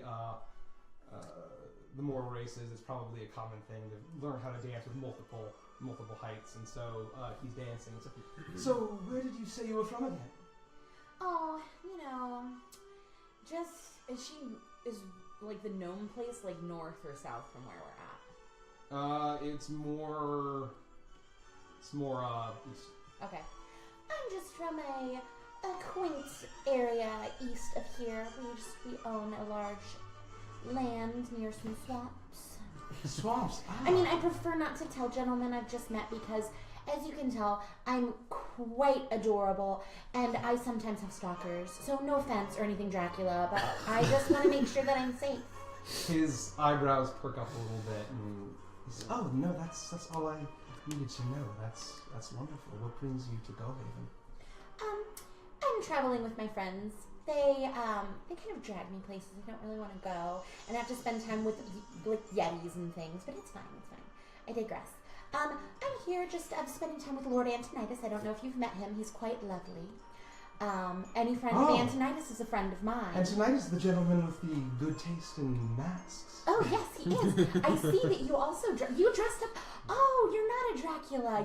You're dressing up as Antonidas. Ah, of course. Oh my gosh, how did I see it? I'm gonna have to tell everyone. I thought you were a Dracula. Oh, so you're friends with this Antonidas? Yes. Oh. He's one of my very, very close friends. The only way to my heart is through Antonidas. Ah. Well, I don't know what that means. And Mademoiselle, she's beautiful. She's a hippo. And she dances like a hippo too if you ask her.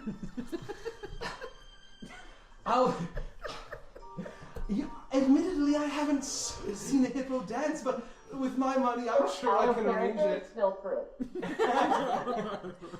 I'm sure I can arrange it. I'll ask your friend. Yeah, I mean, you'll definitely have to pay her really well for it because she's beautiful, and you can't always find a hippo dancer everywhere you go. So. Oh, I meant a real hippo. Well, why would you want a real hippo when Mademoiselle can just do a hippo dance? I like to compare for reference. Oh, that's just strange. So, Lou. Yes, We Dracula? reached an impasse. He had no idea what he was getting into having a conversation with Sylvie. Am I wrong in assuming and guessing that you're a practitioner of magic? Oh yeah, quite. I can make glitter with my hands. And she prestidigitations. Ah, I can see that. Very, very nice. I unfortunately don't have all the time in the world. No, she's the jealous type, but she lets me do what I want. You could just turn her back into an actual spider, and then she wouldn't give you any trouble. I could brew a potion for that, so good. I'll keep that in mind. We should. How long are you in town for? Really, as long as I want.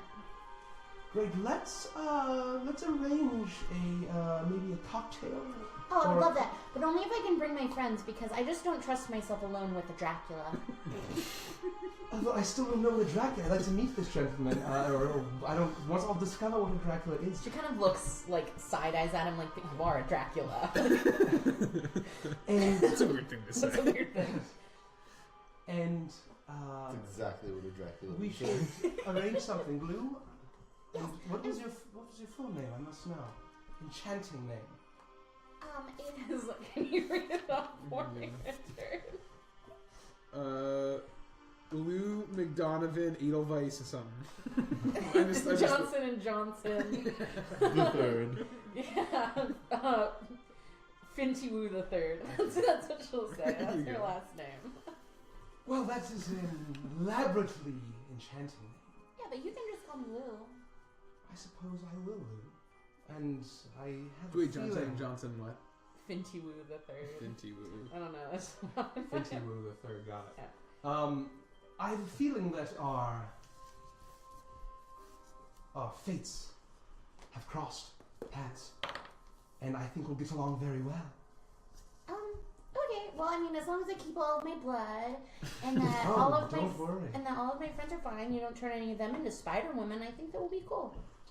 Wonderful. Maybe I will send for you. Where are you staying? I'm staying at the Wit and Whimsy. Good to know. Yeah, I mean, like I said, just let me keep all my blood and we're cool. You'll keep every drop. Lovely. You're starting to get creepy on me now. Is it that time of the night where it's like creepy Dracula time? Or? I just can't help myself around enchanting ladies with such a strange, exotic aura. Oh, lovely. I have gas. I don't think that's it. No, well, Probably related. I tried. Enjoy the party. I'll see Thank you you so around. much. I'll come with you. Lovely. That was And very he strange. glides off and She like curtsies at him. grabs Logna and dances away and meets other people. So she's gonna shuffle back off. That was very strange. It looked pretty strange. Can I I have a sidebar with Logna while it's happening? Sure. Oh, you want to do that first? Yeah. Well, that'd be concurrent with that. So I guess they get whisked off. Yeah. And I want to be, well, that was abrupt. And I look over and like try to make eye contact with Logna. She looks a little shaken and says, "Well, he's never done that before. He likes women. He's not. He's a hot-blooded man, but I've never seen that. Is he normally into gnomes, I suppose? I don't think he has a certain preference. It's kind of messed up to ask his wife those questions. Yeah. Jeez. Is that... They're not married, are they? He's introduced as the widow, Logna, whatever, right? Yeah. Oh, I'm sorry. Yeah. I thought they were married. I thought he just But married this weird Spider Woman he created from the potion. He does what he wants. Alphonse is Alphonse. Well, from what I've heard, he's very powerful. Oh yes, he's the most powerful alchemist. He defeated death. Not many can do that. He defeated death, you say? Well, that's Oh, very yes. impressive. Oh, absolutely. So, There's are a you... reason why he's the most powerful of us silver serpents. So are you saying that did he die and come back? Is he just very old? Oh no, I think he's been around a long time. Oh, I wasn't aware of that. That's Yeah, certainly it's- impressive. It's alchemy. It's the power of I'd alchemy. love to learn It's magic. those secrets, right? Yeah. I'd love to live forever. Oh, I would as well, but he does not. He does not share such secrets. Well, he mentioned your name was Logna, is that right? Oh yes, it is. Well, that's, I've heard that you're also very powerful yourself, is that right? Well, it was thrust upon me after my husband's murder. Oh, I'm so sorry. Oh, thank you. I'm so sorry. This is tragic. I'm still absolutely devastated and heartbroken about it. After my husband's murder, he was the one that sat on all the council meetings, and I usually just attended social events, and after his murder, it was all so new and sudden, and Alphonse took me under his wing and taught me the ins and outs of being a silver serpent. So I'm still learning, admittedly, but So she's trade and shipping, right? Yeah. Okay, and I would know that. Yes. Vanders told you a while back. Well, I've heard very many things about your husband's and now your trade and shipping business. I'm glad my reputation precedes me. Well, yeah. I mean, I've now met quite a few of the serpents, and you all seem very lovely. How often do these masquerades happen? This is my first. Oh, well, that's up to Alphonse. He is at his whim, really, but lately it seems like we're partying every 2 weeks or so. Wow. But it's at his whim. Well, someone who's defeated death, I could see how he could has the sense that he can do what he wants. He certainly enjoys life. That's for sure. It was lovely meeting you. And if you hold on, so did they? So I don't. Did they come across like they're in a relationship at all, or they're just like companions? Make an insight check. That's actually I got that vibe. 18. 18. You get the vibe, and kind of from what you've been gauging from everybody throughout the night, it's not like an official thing, but it's obvious, right? That they're like companions, but like they're definitely in some kind of dealio. Okay. But they're both silver serpents. They're both silver serpents, correct? Well, so, it looks like my companion seems to be hitting it off with Alphonse, and you seem lovely yourself, so if we'd all like to get together and grab a drink or have a dinner, let me know. Oh, thank you. That sounds very wonderful. You'll have to ask Alphonse. All right. He does like to entertain, especially with those he thinks he can do business with. Do you have any interest in alchemical products? I'm not super magical myself, but a few of my companions are. I think they dabble, so I certainly have some interest. Does he have something that he sells beyond what's in his shop? He has very many products available, and so you would have to secure a meeting with him to see what is truly available. But he has bits of alchemical products, contacts, secrets. He trades in all manner. He takes all forms of currency. That's good to know. Does he sell the elixir of life? Oh no! Or is that reserved for him? That is for him and him alone. I assumed. That's too bad. Well, thank you. I will certainly, I'll discuss with my partners, and we'll figure out if we want to sit down with him and talk about what's available. Okay. Well, he's always interested in making a deal. All right. Good to know. It's been a pleasure. It's a pleasure. Enjoy the party. And I turn. So before we get to the next thing, David Singleton in our chat said that he is Chromecasting us on their large screen TV. Yeah. Awesome. It looks like we're having fun. Good luck and happy adventuring. You're so thanks. having fun. That's really Thanks, cool. David. That's Thank awesome. you. That's nice. Very We nice. appreciate it. We love you guys. Big screen. So, are we all back? Vandris gets back. Sylvie gets back. You all convene. It's party time. Okay. So, well, I'm going to cut you off because I just had a weird conversation with the Dracula. So, look, I'm going to level with you guys. I'm not always as weird as I come across. Like, I do know how to be a human. He creeps me out. Like seriously creeps me out. Like, he's going to drink my bloods. I'm telling you. And so I tried to up the weird, and he was, like, all about it. Which, to be quite honest, makes him even creepier. So like he wants to have brunch or something, whatever brunch is. I think he said that, or maybe it could be a word I'm making up. I don't know. Like Dracula. You're saying you're okay with being used as bait? I mean, always. But the point is, I specifically said I'll only go and have like a meal or something with him if you guys come. So I think that might be a thing that happens. But so what I'm scared about, and I'm going to need both Farnham and Carlisle to sleep in my room with me, because he told him I was staying at the Witten Wednesday, and now he's going to kill me. Well, he can take shifts, I suppose. No, just both sleep on the bed. Like one on either side. Okay, that's right. All right. Well, it's funny you should mention that. I was speaking to his, I don't know what you'd call it, but his lady friend, who also happens to be... made from a potion. Sure. Also happens to be a silver serpent, and he seems... It's strange that they seem to be in some kind of relationship, but he'd be so inclined to approach you. So the thing that concerns me is he was constantly talking about my aura, and he was asking me whether I was a magic user. So I think he could sense that I have a higher level of magic use than maybe most people here. And so I'm concerned that as a Dracula, he wants magic blood.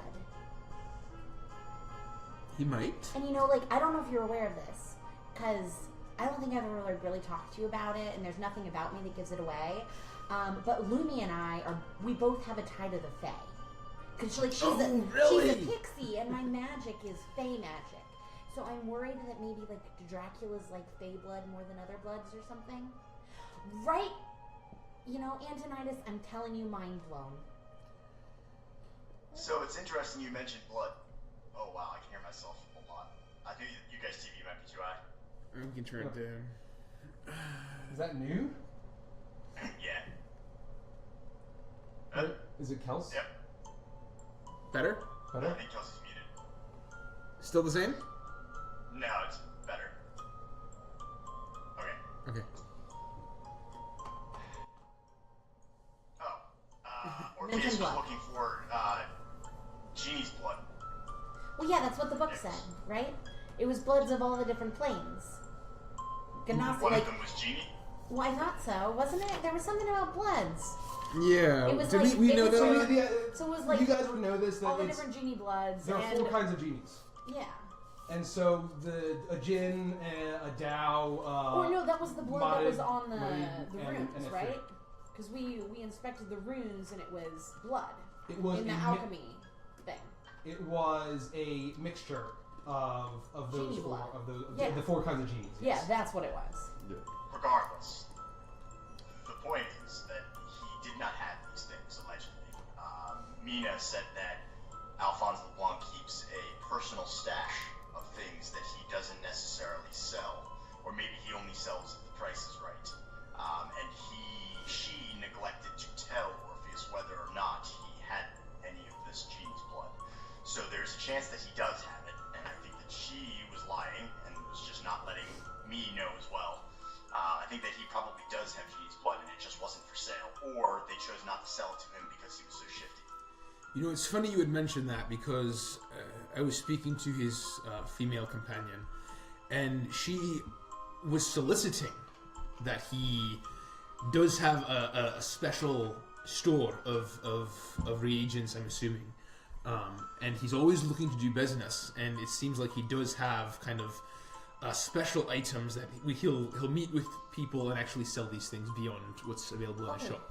So let's put the fact that he's a Dracula aside, and let's talk about the fact that we have a gentleman who is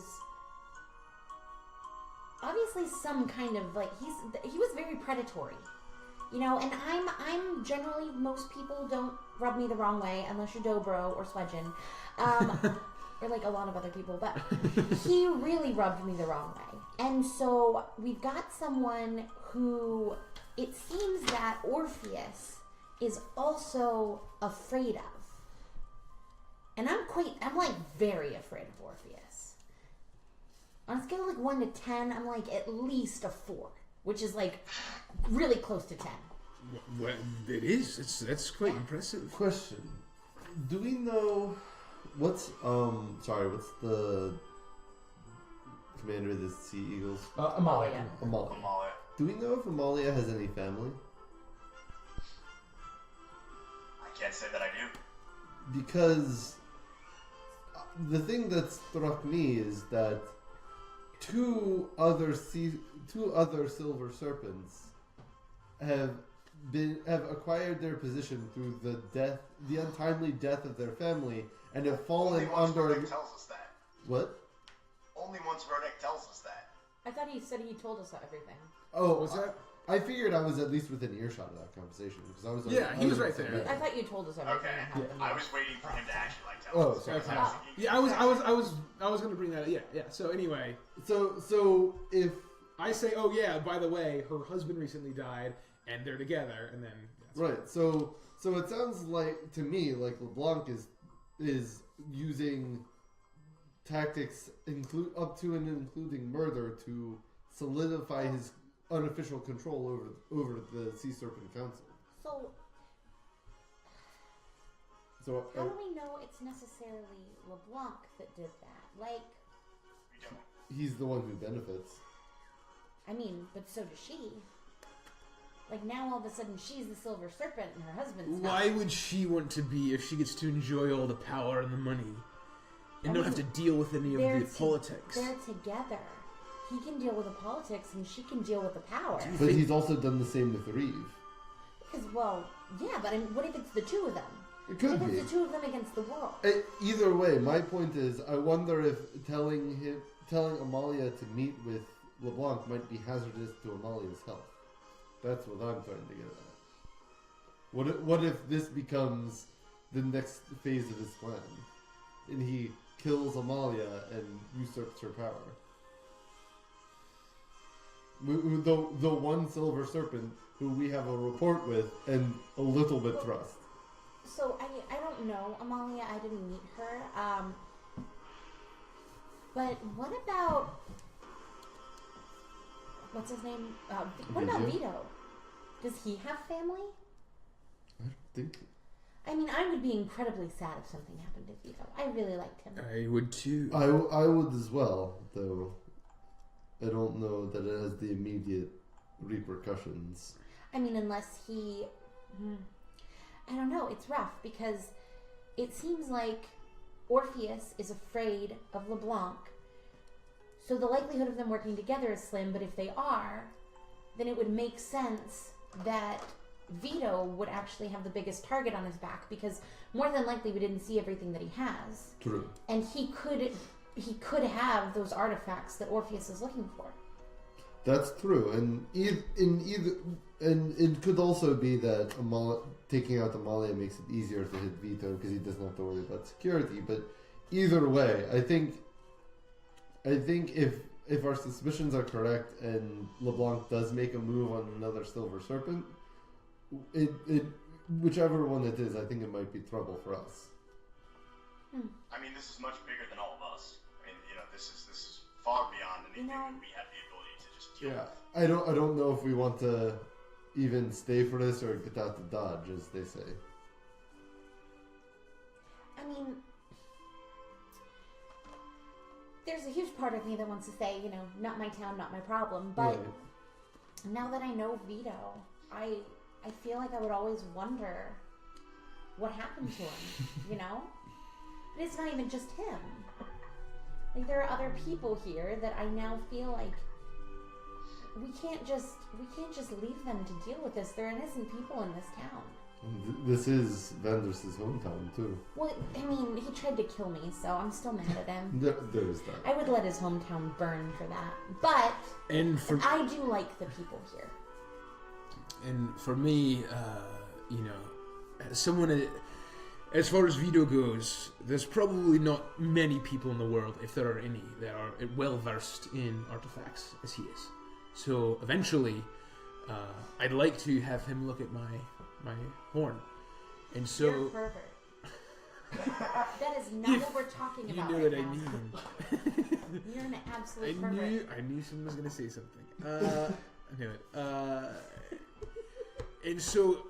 Honestly, I don't want this to turn into the same situation as the professor. We get so far, and then it gets ripped away. I mean, so and also, we were so young back then. We've gone through so much, a few months guys. ago. I feel older. Like, Well, technically a few months older. Yeah. yeah, I feel older. But my point being is we're all a lot more powerful than we were back then.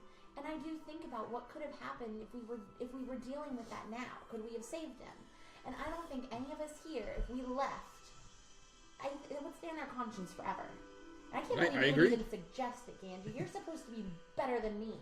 I just want to lay out all our options. It's fair to consider. Fair.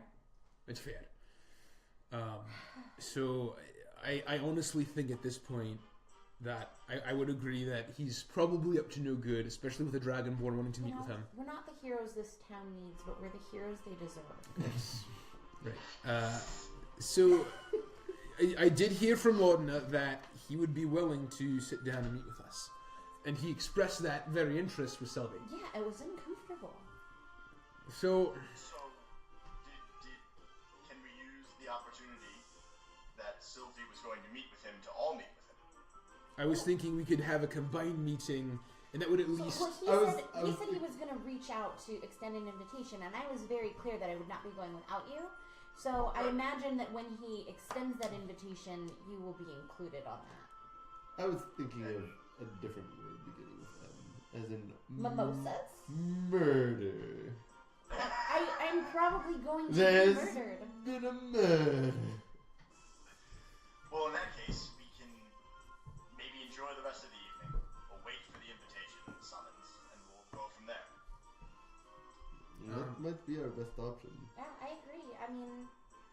Let's have some fun. Enjoy the rest of the night. I am hesitantly curious to see what LeBlanc meant when he said to be excited for the toast at the end of the night. Well, Maybe he can make glitter too. No, he told me he couldn't. I assume it's just a ceremonial closing of the Masquerade, since he always does. so the Probably other thing- quite the sight to behold. Well, before we decide that we're going to just go and enjoy the night, Rodek, you mentioned that Laudna said that he defied death. Oh, Should, that's right. Is that I did. actually so? Like, he really is Dracula then? I mean, I knew that, but I mean, that's the thing alchemists boast, right? could that stone around his neck be like a philosopher's stone? You don't know what that is. Nikki knows what that is. He has some kind of necklace, So, I would know what liches were, right? Like, liches are something. I would say no. vampires, but liches I wouldn't think would be as common of a ghost story. So I would. So I guess my question would be, to follow up on that, is like, how much do we know about, like, to me, I feel like if I hear somebody saying, oh, like, yeah, I defied death, like, I can just bring myself back from the dead or whatever, like, is Vandris the kind of person who's gonna be like, bullshit, like, I don't believe it, I'll believe it when I see it, with a healthy dose of skepticism, or is that a thing that's, like, in a high magic world? I think defeating death would be something that, like, you maybe believe could be possible, but is incredibly, incredibly unlikely. Like, maybe, like, the most powerful druid who becomes one with nature can, like, live a long time, or, like, a cleric becomes But, like, it would be very, very, very difficult. Like, In that case, I'm taking the stance of he's just a very powerful person who is making boasts that are probably well beyond his power to seem more fantastic than he really is. So And I'll he's believe it when I dobro. see it. Fair. In other circumstances, I might agree, but I think there might be more to that. The fact that he had, as Sylvie and Annulin found out, that he had women with no connections taken Well, up to his room. To be fair, I don't know if the no connections really means anything. I mean, like I said, he was incredibly forward. He just might be a pervert like Rodek. You know me? Showing his horn off to everybody. All willy-nilly. Well, anyway, I think that we have quite a few interests in this town, and so far, personally, I trust Reeve, Amalia, and Vito, and maybe the helpless woman that I just spoke to, Laudna. So now I think at this point, maybe we should go chat to Vito, just build a relationship a little bit, and then just tonight. I think as long as Amalia doesn't need our help, we just enjoy ourselves and get to bed. I agree. All right, I'm going to find my date. I walk off. All right. okay. So, like, just that we've discussed a little bit. The girls, though, I mean, are we taking the chance that they're gonna get eaten? Am I confused? They're probably already Yeah. So we're my just guess. gonna go with they're probably already dead. I don't Out have of character. You guys already tried to get in there, right? Yeah. I mean, like, right. there was no. So what are we gonna do? Like, try to go in again? I mean, we tried to, like, walk up the stairs. I mean, I don't we think kicking down the usually door. have a little more gumption when we're trying to do. I don't know. Like, are we okay with, like, sentencing We 20 don't. girls to death? We don't have weapons, armor. We can't really go kicking doors down, guns ablazing. And we don't know if they're actually dead. We're reading way between the lines on that. And I to mean, I'm the out of assumption- character. I'm not like Oh, just like saying. Okay. Well, Personally, I walked off, but I'm saying like, Okay. if you're asking an out of character question, like, we can't just go kicking down doors when we don't have any of our gear, especially if we think this guy's a vampire. and Yeah. if it's swimming with sea eagles, then Then basically we if become enemies of the state. We don't want that. Most it's of the sea eagles probably have little to do with it. So it's not like, Those super criminals. yeah, and we'd have to kill them, and then Then we're just Womp murdering guards, you know, which is also not good. This is morally ambiguous. If you want to bring it up in character, feel free. That was my 2 cents while I'm not there. Well, was that in character? Yeah, that was a Okay. character. Okay. My fault. Well, Hippo Annie. I want to, you know, like the problem is, like, I'm really the only one here who's at full capacity, and I can't protect us. You and I will die and I can only take one of us with me if I even tried to dimension door into the room to see. And so, like, I don't know what we would do. And as sad as I am that it's a possibility, it would be worse to add another fatality to it by getting one of you killed.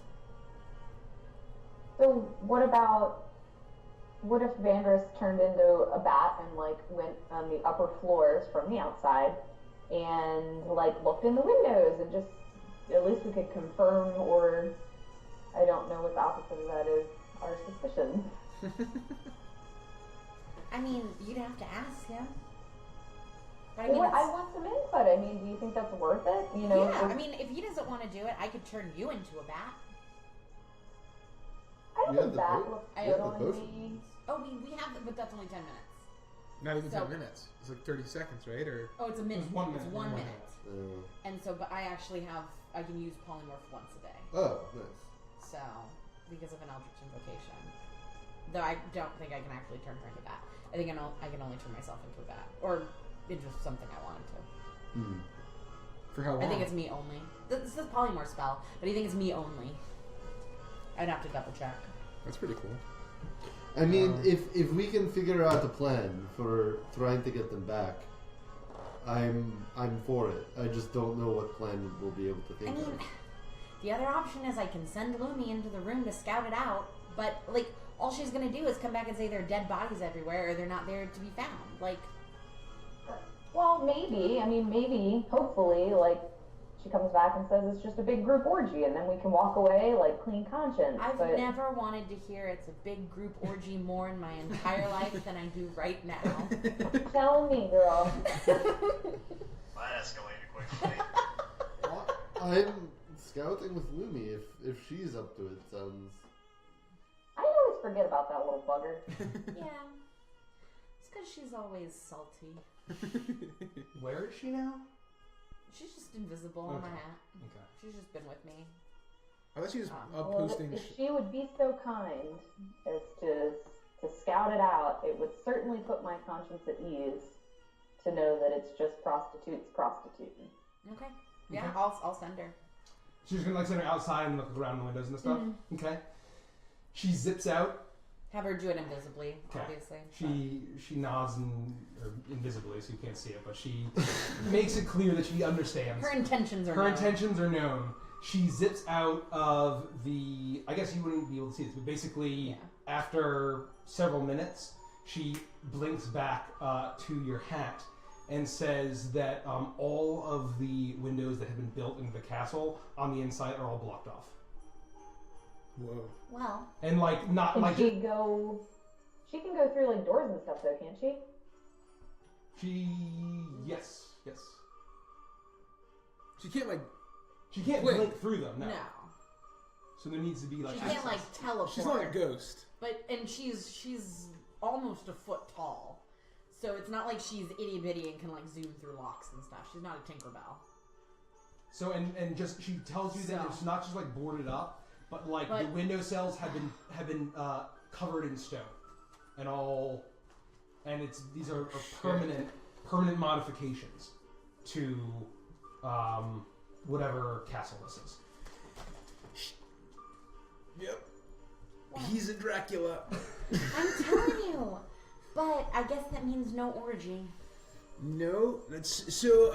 It's quite sad, but I would at this point I would guess that. What? So I was just looking at my Eldritch Eldritch Invocation. Invocation. I can cast Polymorph once using Warlock spell slot, so I can cast it on anybody. Ah, It's cool. just the Good use to know. of Polymorph once a day. Cool, nice. So So I think at this point, if they're not dead, there's not much we can do about them becoming dead. But I think what we could do is we can try to figure out. Amulin and I both know the names of we know both of the names of the gentlemen who are supplying the women. We can try and put a stop to them filtering more women to their death. I think that could be a I like task. that. That could be a task for tomorrow. We can't save these Another ones, day. but we can protect, further women. So, Or at least get more information. or protect further women. Yeah, That's thanks. right. But more information is good too. A dual purpose A dual purpose. is all I mean. All right. Well, so I think at this point we just wait for the toast. I want to be visible so that Amalia can find us. She needs us, but and I don't want you to go too far because you have all of our stuff. But I think at this point we just try to not worry too much, stay on guard, but try to have a good time. How's that sound? It sounds great. Okay. So I want to go and I'll go grab a drink. So, Vandris, you find Pearl, and you find that there's a bunch of guys kind of around where they see a woman alone out for a date, so they're probably all trying to get in there, and she's And then they really scatter when they see me coming. They're fierce. you can see that she is relieved to see you and stands up and goes, "Oh, you were gone so long. I was worried about you." I'm sorry, my dear. I brought you another drink. Oh, thank you. And she takes it daintily, and you can tell that she's needs a drink, and so she's drinking very deeply. Like 2 hours later, he comes back with It it. wasn't that long. Anyway, let's go to the dance floor and we'll enjoy the rest of the evening. Of course, thank you. Oh, gentlemen. And she, you whisk her away on the dance floor. She looks very relieved and excited. She may have thought maybe you had ditched her, and she was relieved to find that's not the case. Anything else you guys want to do? Anyone you want to kind of find, you meet, talk? You just want to kind of enjoy, gamble, Yeah, I'll gamble, I'll drink, and if I see Vito around, I want to say hi. Okay, so you walk around, and Vito is, he's been kind of mingling around. You see, as you kind of pass him, you see him talking to the human gentleman. You can get a little bit closer. He is... Hold on here. I forget what costume he is. Oh, he's wearing a gray horse costume. Who? Was that Vito? Vito was wearing a walrus, but Okay. I'm speaking to a gentleman who's wearing a top hat part of his outfit, and he's wearing a very nice gray suit, and it looks almost like this rich velvet material. It looks very comfortable, and there's this gray horse mask that he's wearing, and it seems to be talking animatedly with. He's patting him on the shoulder, and they seem to be having a really good time. As you see Vito, and you can go up and talk to him, or just...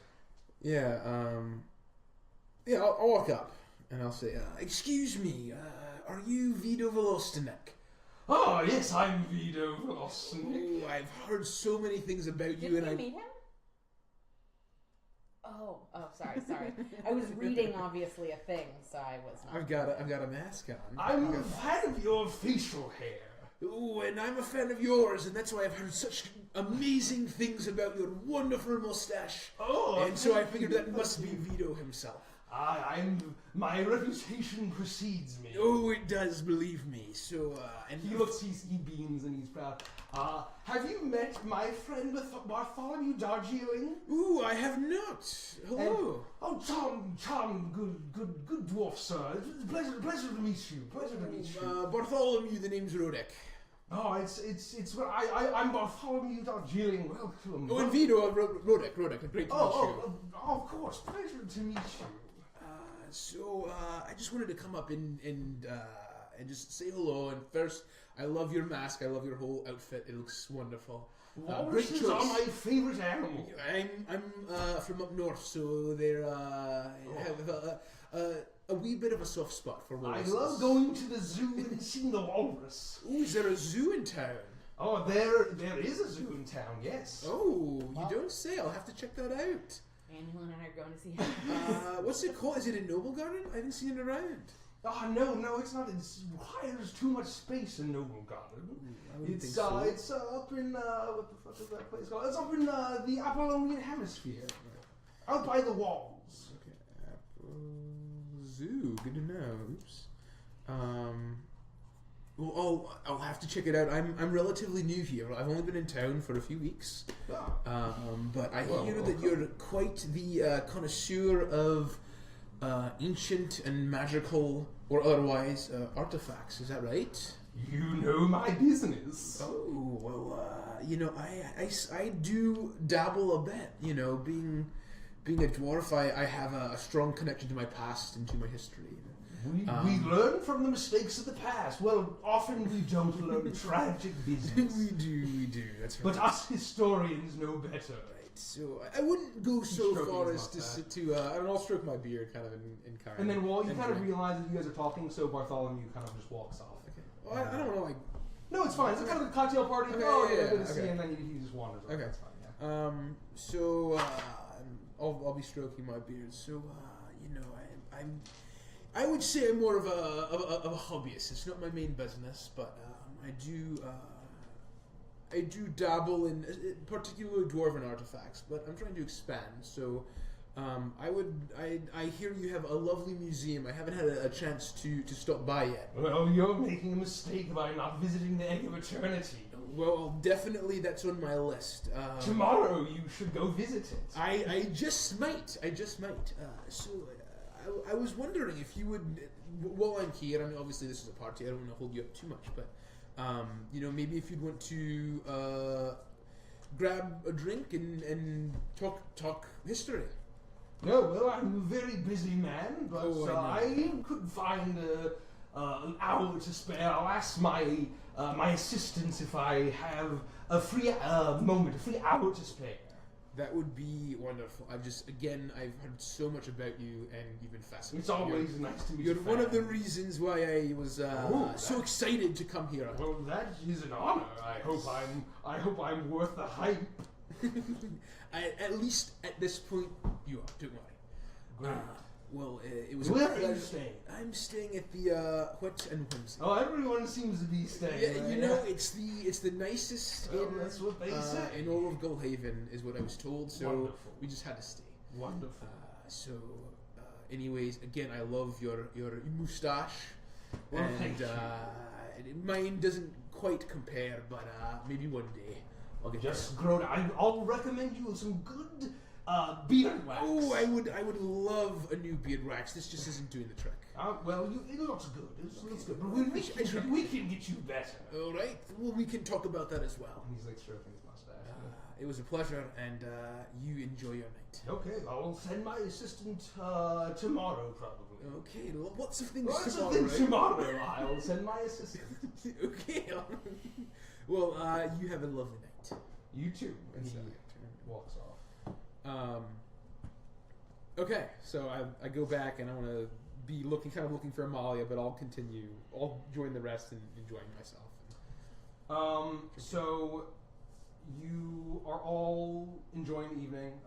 Vanders is dancing with Pearl. Is there anything else anyone you kind of want to meet, anyone you want to talk to before we kind of just go enjoy? If you want to play any games, anything. I think want to gamble, it's fine. We'll just okay. Yeah. And so you guys enjoy the evening, and you basically talking amongst yourselves. You kind of meet some people. Nothing really sticks out to you, and then it's very late. A lot of people are very, very drunk.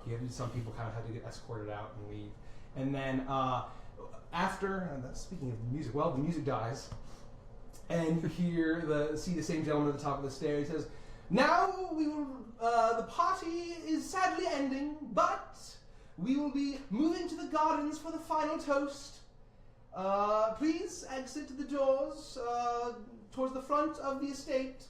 And so everyone's excited. There's a little bit of here. I'm just gonna put the music back on because I need it to DM.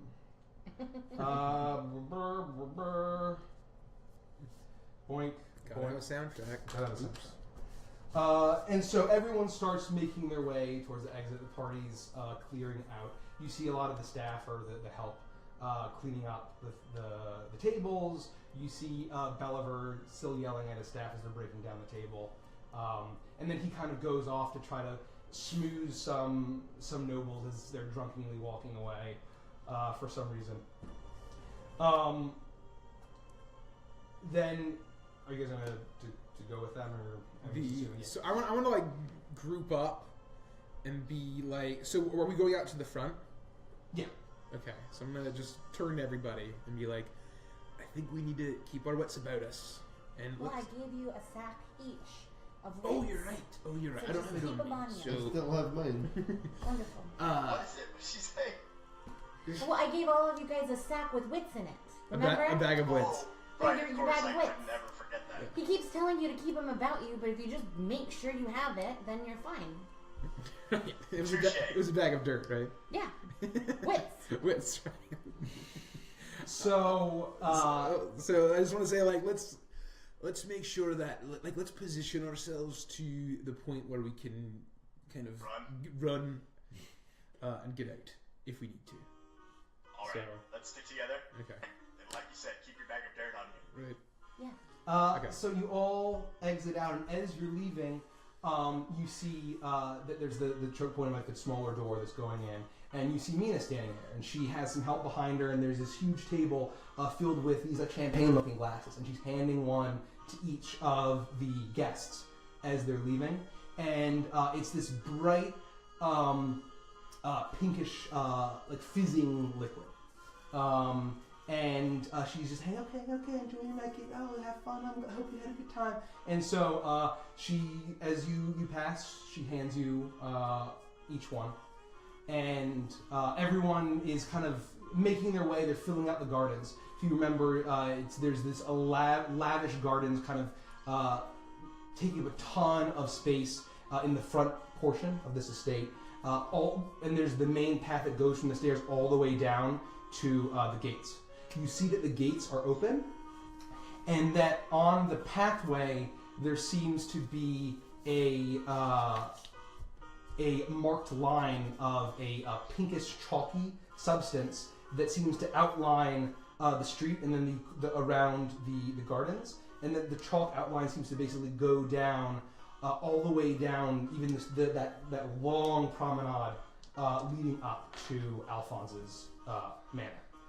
I would like to turn to one of the other partygoers who has a glass like we do.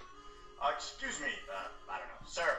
Yes. Have you been to one of these masquerades before? Oh, many times, of course. Is this how every masquerade ends? Oh, of course. This is the Stampede. Does he always... we'll get back to that. Does he always serve the exact same drink? Oh, of course. Is this your first time? It is. Well, I won't spoil it for you then. Just enjoy. Well, this is All right, happening. thank you. I look at the rest of the group and I give like this. I want to use the wand of magic detection on my glass to see if it does anything, and I'll just kind of like rustle around in my skirts to kind of do Holy it. shit. So, make a deception. Oh, sleight of hand check, right? Yeah, sleight of hand check. I believe that it's 15, which is right here in front of me. is. Yes, it's 15. 15. So you subtly whip out your wand and you wave it over the glass, and it does glow. And in your mind, or however the fuck it works, you understand that this is transmutation magic. It's what? Transmutation magic. I turn to Pearl and I say, have you been to one of these before? Oh, of course, yes. And you're aware of what's about to happen? Oh, yes, this is my favorite part.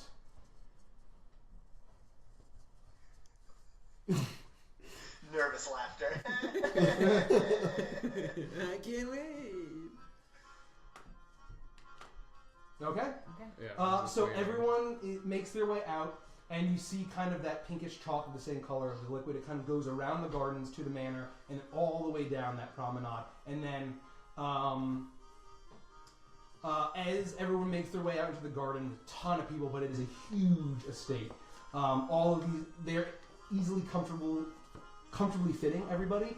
The cool night air is a welcome feeling as it's been kind of got hot and lit with the human, with everyone dancing and drinking, and that smell of the sea air as it hits you reminds you that although you've been kind of partying as nobles, you're still in this port town, seaside town, and you hear the familiar voice of Alphonse talking from the top of the stairs leading in to the manor, and he says, "Well, another successful evening, am I right?" And everyone erupts into applause. And so you all know the drill, and to all of you new folks, welcome, welcome, and I hope you enjoy your time in Gullhaven. Everyone make it home safely, and enjoy the stampede. And so, raise a glass to me. Everybody raises a glass. And cheers! And everybody drinks. I'll do it. I'll just Nope. follow it. Sylvie does. Everybody Not drinks. drinking. I'll do it. Okay. As long as it's not just one of us drinking. I'm not dumping my drink out though. Yeah. Yeah, Yeah. I'm just holding it. I'm gonna wait before I really consider So, drinking. Ganji takes a drink, and you start hearing shifting. Everyone's excited, and they're cheering, and then Ganji, you feel all of a sudden your body start to form, and you feel your mask almost kind of cover you, Oh my and you God. feel yourself shrink, I turned into a fucking and you ladybug. are a tiny little ladybug on the ground. All around you, you start hearing squawks and roars and growls as The moment I see him turn into a ladybug, I chug that shit and turn into a leapfrog. Leapfrog. and I shrug and I'm like, I love that shit so fast. As everyone's drinking, you see a menagerie of every kind of animal you can imagine, a huge variety. Pearl downs the thing, and she flaps her wings, and it turns into a swan, I think, was her mask. You can correct me if that was wrong, if not, retcon. Eldorain turns into a parrot, and it starts flying around. Everyone is obviously an animal, but they're making sounds. But there's the sentience. You keep your sentience and all that. You keep your mind, and you can tell that everyone is having a blast. The eyes look like they're just having a wonderful time. And before Alphonse, as everyone's turning and says, like, remember, you must stay to enjoy the transformation. You must stay within the pink chalk lines, and you have exactly 1 hour. Enjoy your evenings. And then he downs it and then turns into a bat and flies back into his. Did I, because I had the wand of magic detection, was it everybody's drink that was glowing? Would I have been able to tell whether his drink was glowing or not? Alphonse's drink? Yeah. Or if he could turn himself into a bat without the use of... I think the idea that you transmutation. get is everyone has a transmutation type champagne, right? Okay. It is in LeBlanc concoction of champagne that transforms you into the animal of which mask you are. Yeah. 'Cause I he's just, that good. I just wasn't sure if he was actually drinking that or if he just had magic. So Okay. since I had the wand up, I was just wondering if I could roll something to see if I would notice that. So, what were the chalk outlines? So the chalk outlines. So imagine basically there's this big like castle-like house, Mm-hmm. and then there's the big doors and these enormous gardens, all sorts of winding paths, Mhm. very wide paths. It's accommodating, and through all sorts of hedges and intricately what do you call that? Not landscape, but whatever.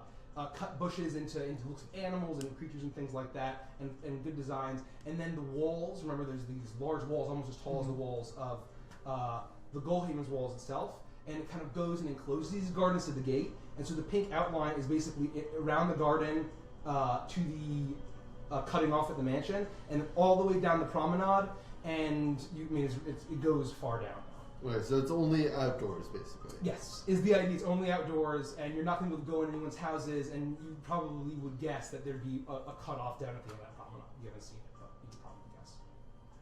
Okay, so while I'm a ladybug, because You I'm were super- going to run because I'm chasing you and flicking my tummy at you like I'm going to eat you. Yeah, No, Sylvie, I fly up.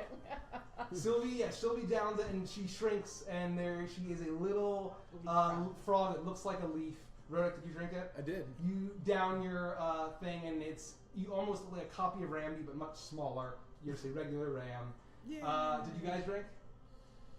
Yeah. And so Annulin, and rather than getting smaller, you feel your body bloat, and crush us all. huge hippopotamus erupts, and then Vandris, the familiar feeling of shifting. I think it's like the third time you've done it now, or fourth time you've done it. You've morphed into a bat. I'm just gonna leap around. The nearest fountain and submerge myself and just. Yeah, no, there's a huge fountain that seems to be really deep with the fountain. So you go splash in. You see someone that had an alligator mask had slid in there, a frog. You see a couple people that one has a sea lion. You see a sea lion kind of splashing around in there as well. You see a lot of colorful birds of prey. You see an owl, a vulture. You see the bear and I believe the fox, which you could probably guess would be the two dragonborn that you had seen. And then kind of as you hear a loud splash, Annulin, you see a happy walrus splishing and splashing around with you in the fountain. Okay, so while I'm little and tiny and maybe hard to notice, I am going to go investigate the chalk outline, particularly where we walked into it, to see if I can find a place where the chalk might have rubbed away from people walking on it or from other things. I'm just going to kind of go along the chalk line, still on the transformation side. Just make a general perception check. Okay.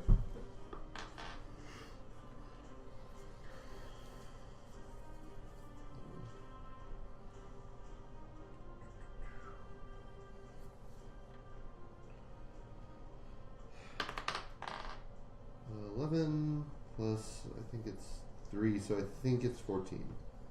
14. Yep. You go and you investigate, not suspiciously, it's very hard to notice a ladybug. You do see kind of like maybe like a scarab beetle or like a spider or something kind of smaller. Mm-hmm. Mostly a lot of people did a larger animal, so you're not really noticeable. You zip around and you see this pink chalky looking outline. It seems to be completely pristine. It's very thick. No one has rubbed it away. You do see someone who may have been too drunk. You see a duck kind of flapping around and flying outside and leaves the gates and then kind of flies onto a side street, and he just kind of poofs back into a normal person as soon as he crosses the chalk line and kind of stumbles and picks himself up and stumbles back. I guess you assume home. Okay. So there's nowhere interesting I could get to that's still outlined by the line, I assume, because I imagine that's the point of the line. Yeah, you could probably guess that it's just the confines, and it's Alphonse is showing off his alchemical powers, and you see a lot of people just kind of playing and having a wonderful time. Does it go? Sorry, did it go near the house? Yes. Yeah, so it's basically right at the edge of the house, so you could imagine that you could get up like right next to it, but just like you wouldn't be able to go in or like go inside over the line. Could I theoretically fly up above the roof of the house, cross the border, and transform such that I land on top of the roof? Does that sound reasonable? Make an intelligence check. That's not great. 7. So, well, it'd be obvious, I guess. I don't know why I roll. It'd be pretty obvious that would basically be what happened. You saw a duck do it, fly over, and he transformed. Mm-hmm. So you theoretically could do that. Do we have any way to communicate? Like, can we talk? You try to talk and you cannot. Damn it. It is just the animal. Okay. You're able to make a ladybug noise. It probably isn't. You don't have the powers to. I don't know if they have the organs to make noise, but yeah. Meh. Damn. Meh. You want to get some noises from the group? What do you guys sound like right now? Rabbit. Rabbit. Annulin? I'm thinking, hold on. Well, you're just blowing bubbles. Bats right? don't really. Oh no, bats make Bats do. noises. I mean, they screech, but But I feel like I need to like Google what a hippo sounds like because I don't want to do this wrong. Dude. It's fine. So I mean, yeah, you guys and people are excited. They're playing around. You see a couple dogs and cats. Damn. What? I wanted to see if I could cast sending to send an idea to Andy of us flying up and trying to do that, but I don't want to be stuck on the roof alone, so I'm just gonna let it be. Okay. However, I will follow the fox and the bear that we thought were the two dragonborn. Just stay out of sight as much as I can, but see if I can just see what they're doing. Okay. You watch them leave. They're basically heading forward. They don't seem to be kind of jumping around and playing. Mm-hmm. And they just pass everybody. And you kind of, in your investigation, they have, and by the time you see them again, they probably reach towards the end of the promenade. And basically, you see the pink line basically ending right at the end of this road, emptying it back out into one of the main squares of Noble Garden. Mm-hmm. And they just walk across, basically shift back into themselves, and are talking in hushed breath. Okay. I can't get close enough to hear them without... Make a perception check. Okay. Ooh. I think that's 22. 22? Mm-hmm. Okay. So as you are you sure you're gonna stop at the line, I assume? Yes. Okay. So you stop at the line and you listen. You're keeping your still main functions, so you're still keeping your high wisdom, and you listen. And as they're walking away, you hear him saying, "It says like, Alphonse was a lot more useful than I thought. Let us tomorrow. Let us schedule a ship heading for Gaunsmith, and we will meet up with his contact." What was this? Gaunsmith. GauntSmouth. Okay. Do I know where that is? You would probably know that it is a coastal town. It's a coastal fishing town. Basically, I don't know, in between Goldhaven and Agwe, just along the southern coast of Carquinos, which is like the main landmass that you're on. Okay. You do remember the name sounds familiar, that the tablet that Professor Azran had gotten was in that vague general area, so you had heard the name before, and you kind of knew that it's a fishing village, but it's kind of like just a small not a town, a fishing town. Okay, so if it weren't for hearing it from Azran, I wouldn't have, it wouldn't ring a bell for me. You would probably, if you were like a researcher, you probably know the map of the world. Right, but I mean, it wouldn't be like, oh, that is an interesting place. It would just be a name. Be like a name on a map. If you name on the map like a smaller fishing village, that might be like, that's interesting. Okay, gotcha. Yeah. Okay, so I'll fly back to where everyone else is hanging out. I will sit on Andulin's head as she's peeking above the water. But if she submerges, I'll fly up before she goes into the water. Okay. So if you guys want to hang out for the hour, whatever. I'm gonna run around and butt my head into stuff. Okay, you butt your head into lampposts and statues and stuff. Sylvie's just finding leaves, trying to make leaf friends. Nestle in between some leaves. So you guys are playing around, having a great time. As the hour, you see a lot of people kind of basically taking their leave in their animal form, crossing the chalk, and transforming back into their humanoid form. And after an hour strikes, you hear the dong of one of the clock towers nearby, and everyone shifts back in. Some people are completely soaking wet still in the fountain, kind of coughing, not realizing that it would be that an hour had passed. They're climbing out of the fountain. A lot of people are very just kind of drunkenly. Everyone has this stupid grin on their face. Now that you're kind of out of animal form, and you get your normal nostrils back, it smells like just a bunch of animals have been around. It just smells kind of gross. And you see staff rushing out past all the seagulls from the manor and begin cleaning everything up and getting everything back to how it was. And then everyone's kind of just making their way down the promenade and heading home. So that was awesome. I have never been happier. Oh, so that's what Remy feels like. Yeah. That was fun. It's all cat for me. Lou, You're so jaded, Avantris. Lou the leaf frog. Oh, I have your old name written down. You were Lou of Johnson and Johnson, son of Jimothy. Was another name. Yeah, that was another. This is one of the things that changes every time. Yeah. Yeah, I guess so. I fill everyone in on what I heard from the Dragonborn. Well, that's. You don't think that would be Orpheus, would you? I honestly think everything could be Orpheus at this point. Wait, what? Do you think that LeBlanc's contact could be Orpheus? Oh. Jeez. You said Nina said he was catching a boat somewhere. Right. Yeah?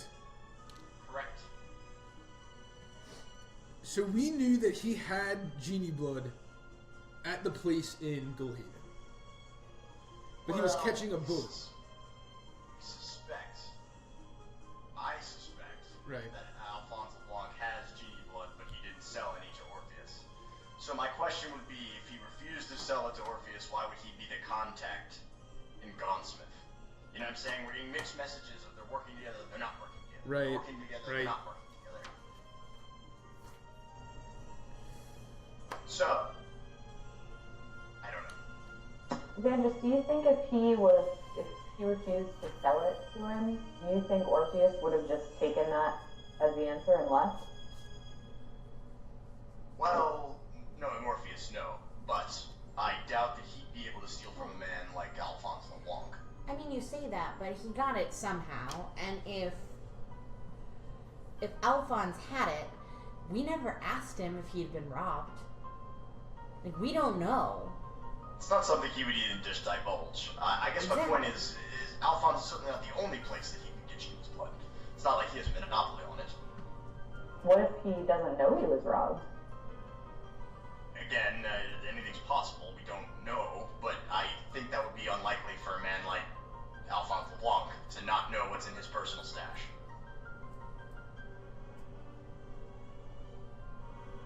I don't know. Unless he doesn't manage his personal stash and he just goes by what that strange girl tells him. That's a fair point. He doesn't seem like the type to manage his own stash when he has someone else that can do it for him. But the thing is, we just don't have the information to make those assumptions. Right. Correct. And so, did I ever see Amalia for the rest of the night? You did not see Amalia for the rest of the night. Okay. It was nice knowing her. Rip. Well, I think at this point we learned a few things. We know that we can meet with Alphonse. We know that he's probably not a good guy. We didn't really learn anything about Orpheus besides he was getting reagents that we already knew that he had. So we know that the blood that he had on the floor, we could guess, was the blood he was. You What probably was the use genie that, blood? yeah. Okay. So, And that's the diagrams. so I'm wondering if this was a while ago and he had a boat to catch. It's clear that he went somewhere else to get the blood and then came back. That's what I would guess. So I'm wondering if he's not the contact in Gaunsmith, did he sail to Gaunsmith looking for the same thing or the same types of things that these Dragonborn are looking for? Could be. Again, hard to say. We're just guessing. Right. And Yeah, I I'm think sorry, how do we know that he came back? We're assuming that he had the blood to make the runic circle in the. Remember when we infiltrated in the CD quarter, that house, and he used the blood to do the stuff there, and we're assuming that if he rushed out to catch a boat, he didn't have time to go find somewhere else to get the blood. We're assuming that he had to have done that after he asked her for Genie's blood, because he Right. used Genie's blood in it. So the timeline is the month ago. He went to go shop for it. He wasn't sold it. He caught a boat. He came back. He set up that house. We infiltrated the house. Here we are. Or the boat was a Okay. lie, and he used it as an excuse to run away and get it somewhere else in Goldhaven. But either way.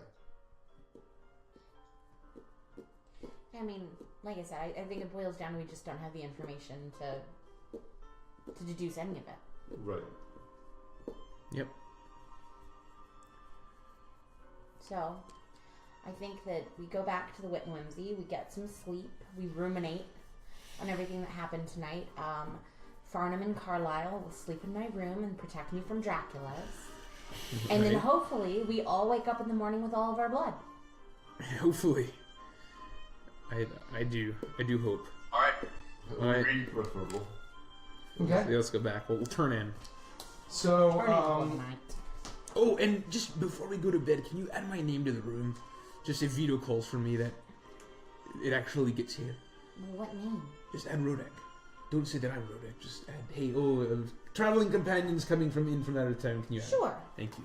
So you guys look around, and it seems as if Eldorain and Barnabas and Pearl had gone off in the stampede and gone home.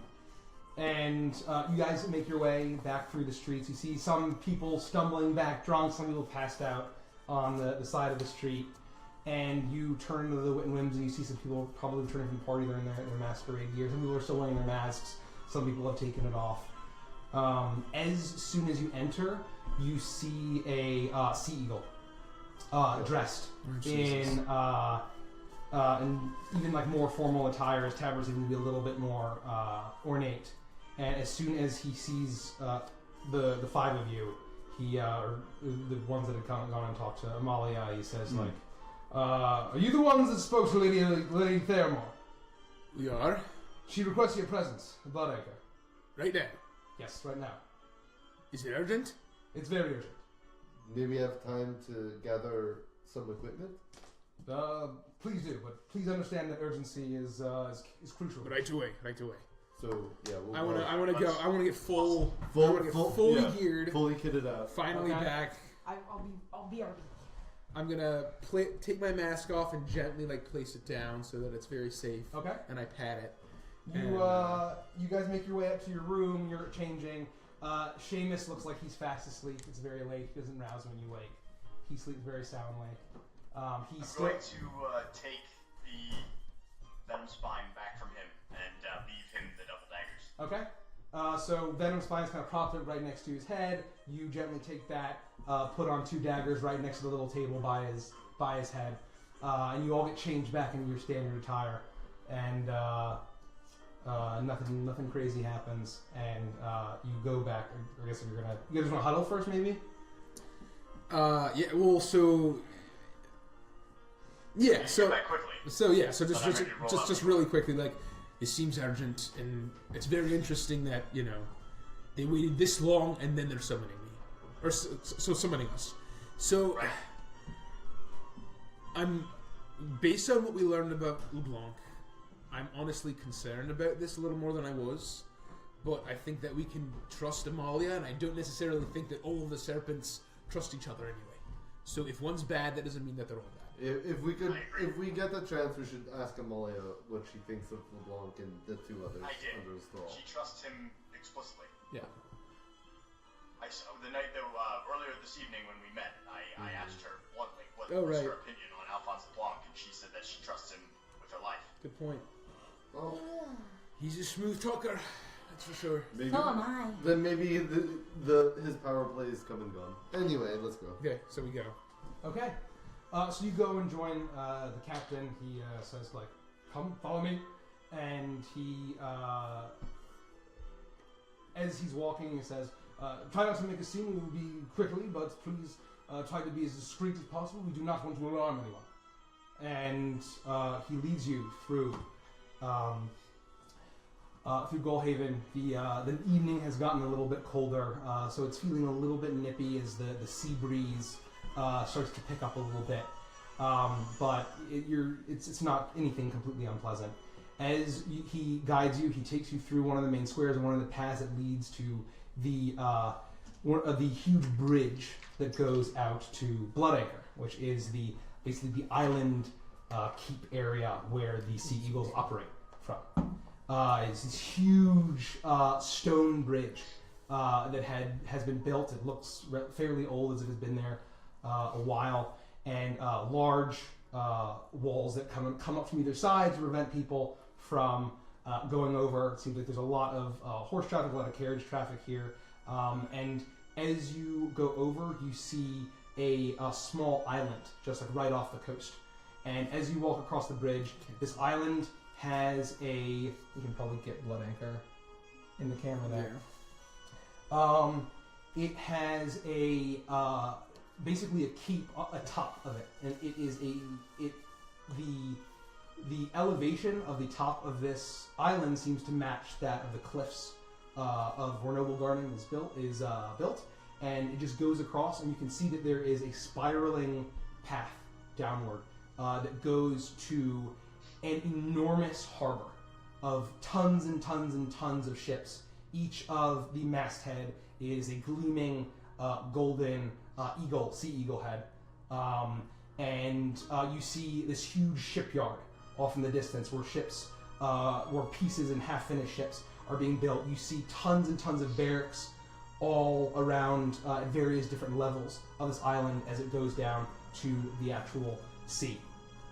As you make your way across this bridge, you see the Maiden Keep, which has its own walls around it. Those are these walls here? Yeah.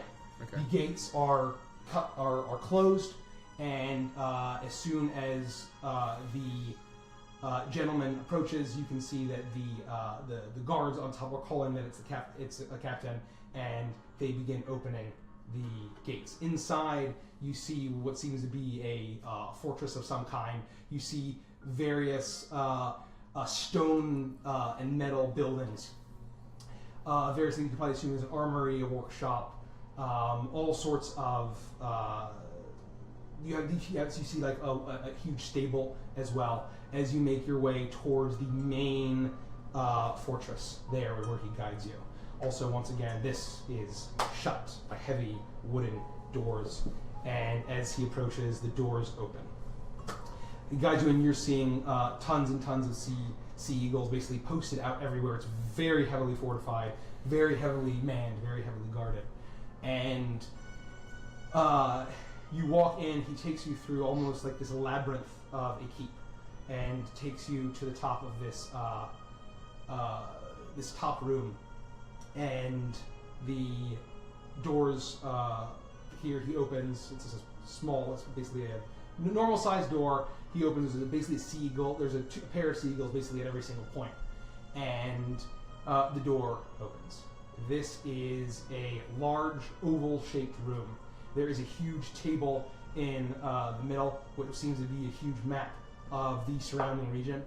It probably goes about as far north as probably the south of the Spiral Mountains. The bottommost point goes as far east as about Agwe, maybe, all the way down there, and then it just goes down to the islands that come around right off the coast of the island chain that comes off the coast. And you see little wooden tokens of ships and wooden tokens of soldiers and horses and the like all over this map, and mainly focused on Gullhaven and the surrounding areas. Sitting in a large general's chair is Amalia. She has taken off her gear. She is wearing basically full plate armor, and there is that same sword with the golden hilt at her side. She is chatting, or not chatting, but she's talking very seriously with what seems to be maybe a lower ranked person. And as soon as you enter, she nods at him, and he walks out. And then as you approach, he says, "Lady Theramore, I brought him as you requested. Please let me know if you need anything else." And he turns and walks out, and the door shuts. The room definitely feels cold. There are torches around, and it seems to be a little bit warmer, but she seems to pay no mind at all. It's very sparse. It's not elaborately decorated and lavish like a lot of like Noble Garden was. It seems to be very, very efficient, and basically it only really has what it needs. Various different tables, places for leaders of the Sea Eagles, generals, admirals, and commanders and the like to meet, and with Amalia's main station up on a little elevated platform. As she looks at you and says, I apologize for the late hour, but I thank you for coming to meet with me. Did you notice anyone? course. Did you notice anyone else as you were leaving with the Children of the Sea? No, not that we saw. Good. I believe we got most of them. The only thing I'm wondering is what is exactly your relationship with them? What do you know of their plans? What do you know of their allies? I must know. This is a very serious infiltration, and I've already stripped several recruitment officers of their title and rank for allowing such treachery to occur. To be fair, our interactions with them are minimal at best. Impossible. Me, Genji, and I had visited their temple, just simply doing some research, getting to know the area, taking a look around, and as we were leaving, one of them, the High Priestess, had mentioned my good friend, Seamus, in a threatening tone. By the time we got back to his establishment, he had been taken. We rushed to their location immediately, and we were able to rescue them. And that was the extent to which we've interacted with them. So we didn't know them prior, and we really didn't have any business with them until they made us have business with them. I see. These Children of the Sea have been perplexing. I mean, they're relatively newer religion. I mean, Umberlee has been worshipped in the city for years, but once this Diadra came to town and amassed a following, we tried to maintain a religious freedom here in Gullhaven, but there was some questionable people joining their ranks, but we decided it was not worth it to take action. I immensely regret that poor decision, but we are now doing our best to remedy the situation. We've already had all of the imposters that we've since located executed. The unfortunate thing, and this is why I called you for the late meeting, is they were, in our interrogation techniques, which are normally quite effective, they were unwilling to divulge much of anything. They seemed to be very fanatical and seemed as if this Diadra figure that leads them knows the way, knows the path, knows something. That the whispers tell the truth. And that they follow her and she follows the path to greatness, to ascension. I don't know what any of that means. Did you mention whispers? I did. Interesting. Well, what we can tell you is that when we went to the Hag's Mouth, I don't know if you've heard of it. Yeah, of course. That was their base at the time. Of course. That we That's why we infiltrated. never found them. Right. Well, we went there. We luckily saved this man's friend, and she turned into a serpent of some kind, escaped, and summoned a kraken that we dispatched. So she's very powerful. She can summon water elementals. This is a level of power that I don't know if it's all her, but this is quite a threat you're dealing with. Did you say a kraken? I did. That is an incredible claim. Are you sure it was a kraken? It was. Would I know that what we fought was bigger or smaller than the average kraken? You probably wouldn't. Okay. It was a gigantic, huge octopus-type creature. And then I tell her about how big it was. And extremely deadly. Well, that's not good at all. And you were able to slay it, you said? We were. Oh my. That is, We're not too bad. We're no slouches. Apparently not. Okay. Well, that is good to know. That makes me think of the disappearances of certain ships in the recent month. I just thought it was pirates, but I'll have to investigate further. I will let you know that Vito Velocinek, who I believe you mentioned that you had previously met, Yeah. that these two of these infiltrators had requested to be put on duty at his manor. We had just at the time thought that they were fans or interested in history or artifacts. They have since been executed, and Vito is now under our protection. We absconded with him after LeBlanc's Masquerade, and he is in Blood Anchor, very heavily guarded, sleeping in our quarters for the other serpents. So I hope if you know that he is safe. He's under the very strict protection. That's good to know. Could we possibly talk to him tomorrow? I don't see why that would be a problem. It would have to be heavily supervised, and he won't be happy and will try to escape our clutches knowing that man. But it's for his own good, and luckily he was drunk enough that he didn't put up much of a fight once we dragged him off. Do you know what she is planning? Do you know what allies she would have? This is all her doing. Do you know? What did we conclude about this? I look at Avantris. And Well, I don't think we know their ultimate plan. I think that our interaction with them again was kind of a surprise in and of itself. So we weren't prepared. We don't know what their ultimate end game is. so, remind me, did we tell her about Orpheus at all? Anything about Orpheus? Nope, we did not. Did you? I could have sworn that we leveled with her. I was like, look, we're looking for a guy. Wanted to be on the lookout. We saw that this guy had the tattoos or whatever, and we basically leveled with her. You leveled with her about Diadra. I don't think you mentioned Orpheus. I don't think we did either. I think we leveled about Diandra.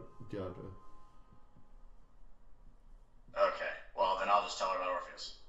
Okay, so you're just gonna fill her in on the situation. And, Yeah, there's no reason why we wouldn't. Yeah. That was the only reason I mentioned anything to Alphonse.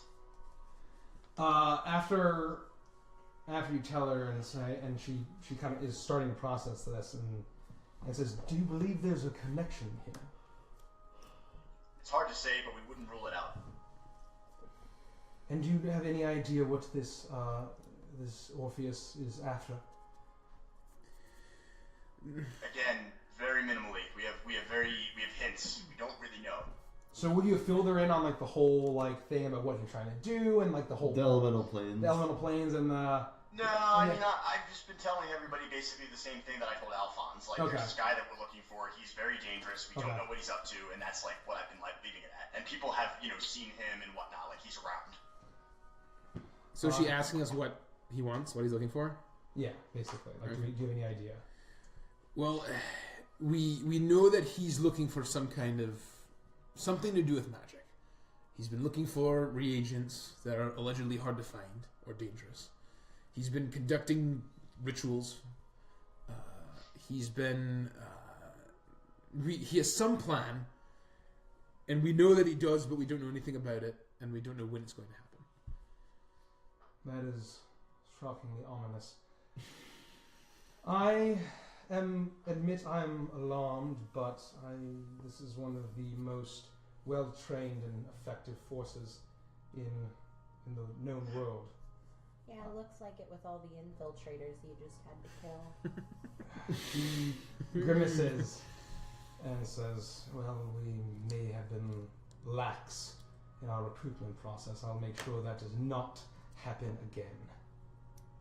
And she sighs and says, "Well, at least they are effective killers, but I hope you're not wrong.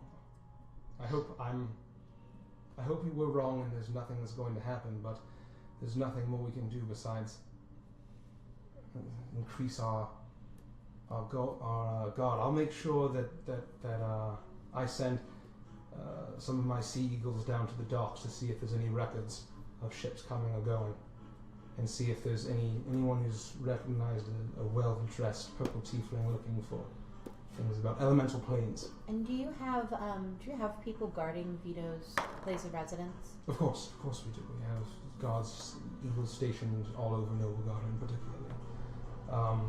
Wait, did you say Vito was here in Blood Anchor? He goes in Blood Anchor. Are the other serpents being guarded? as well. We have no reason to guess that any others are in danger. All right. Should we? I just have a bad feeling about all this, and given that,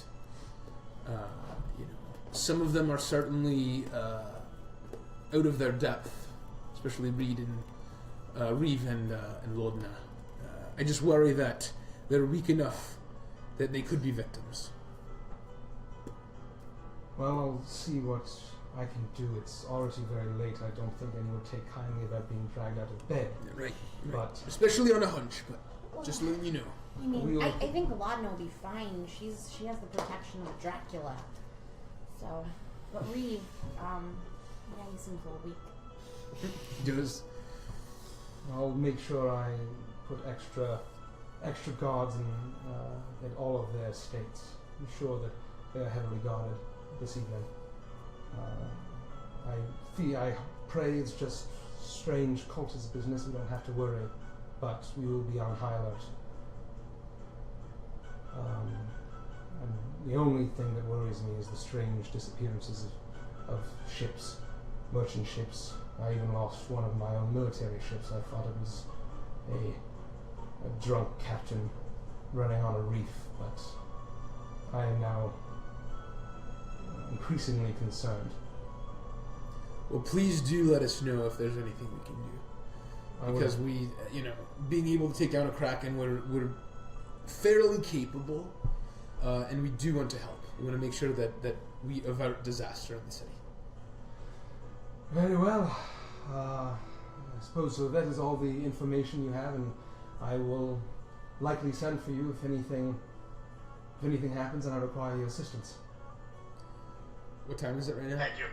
It's probably like 3 in the morning. Yeah.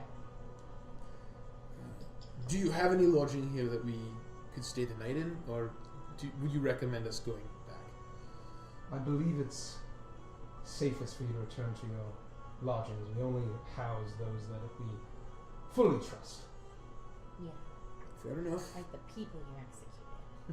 Let's go back to the witness. You can tell that she's like twitching, like that like she's not irritated at you, but there's a lot of like she's beating herself up, like she's Right. kind of cringing, like she's really That it happened at all. That it happened at all. She's taking it very personally, and she's very upset about it. All right. Well, thank you for taking care of all this so swiftly, and you're doing a great job protecting people tonight. Oh, we do our best. We're best mercenaries in the world, even with our recent mishaps. I appreciate you being so forward with your information. If you can remember anything else, you know where to find me. I shall make sure that all of your names are on the register to be let in. And ask for me personally, Amalia Thermal. Thank you. Thank you. And she nods, and as you approach, the doors open, and you guys are able to leave. You're escorted out by that same captain back across the bridge into the streets. It's very dark now. A lot of people, if they're not already passed out on the street, they basically have made their way to their homes. Just maybe like a few people. You see a few walk of shames happening as people are making their way back to their own abodes. And even the Wit and Whimsy, which has you've seen it this hour and has been a little bit livelier. I think people are so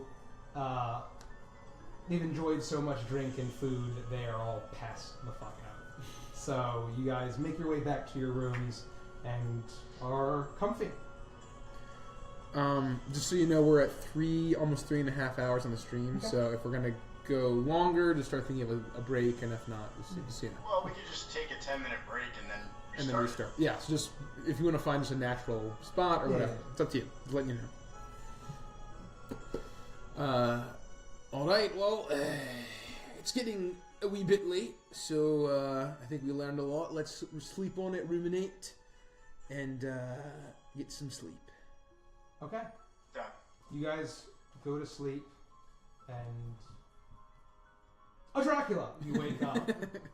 No Draculas.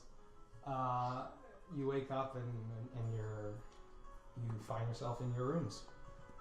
Do we want to just take a quick 5-minute break right now and stop the stream and restart it so that way we don't get kicked out? I think we're good to go for now. Just a little bit, so you guys can just talk. Okay. Yeah. Okay. So it's the morning, right? Yeah, it's the morning. Yes. Yep. So it's probably about you went to bed at probably 3:30, 4 maybe. So it's later morning probably. I'm up by 8. Okay, yeah, you are. You are. 8. Always up by 8. I'd like to elves. speak with Seamus alone before Okay. everyone else wakes up. Okay.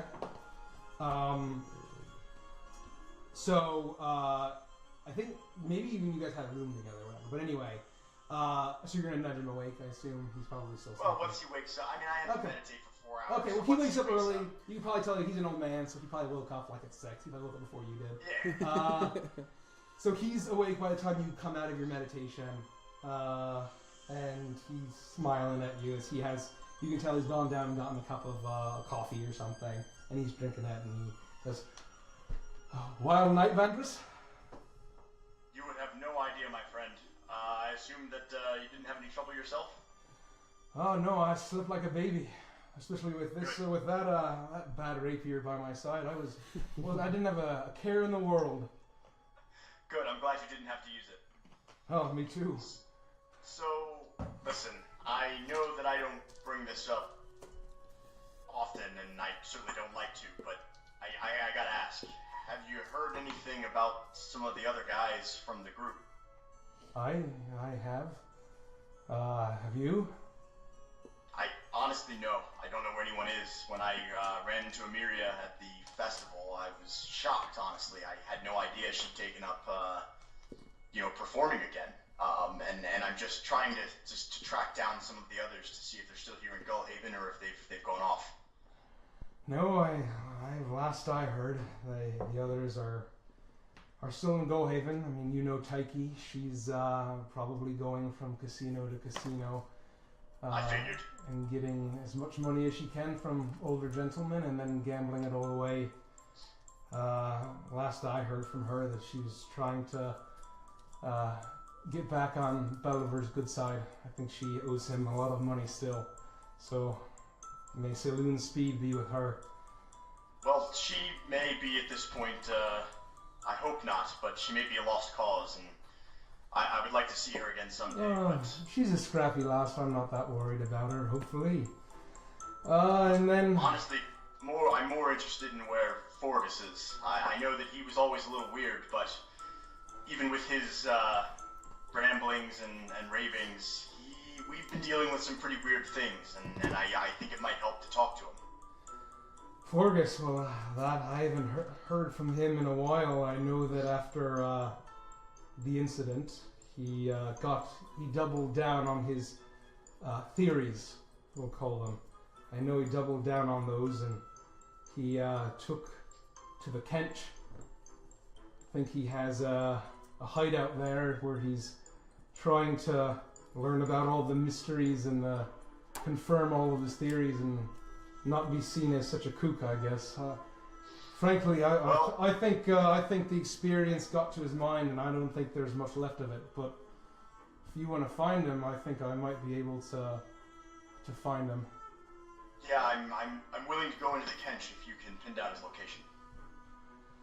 I'll see what I can do. I haven't heard from any of my guys since I've been to the Perch. I assume maybe they've come around looking for me, but I think I can get.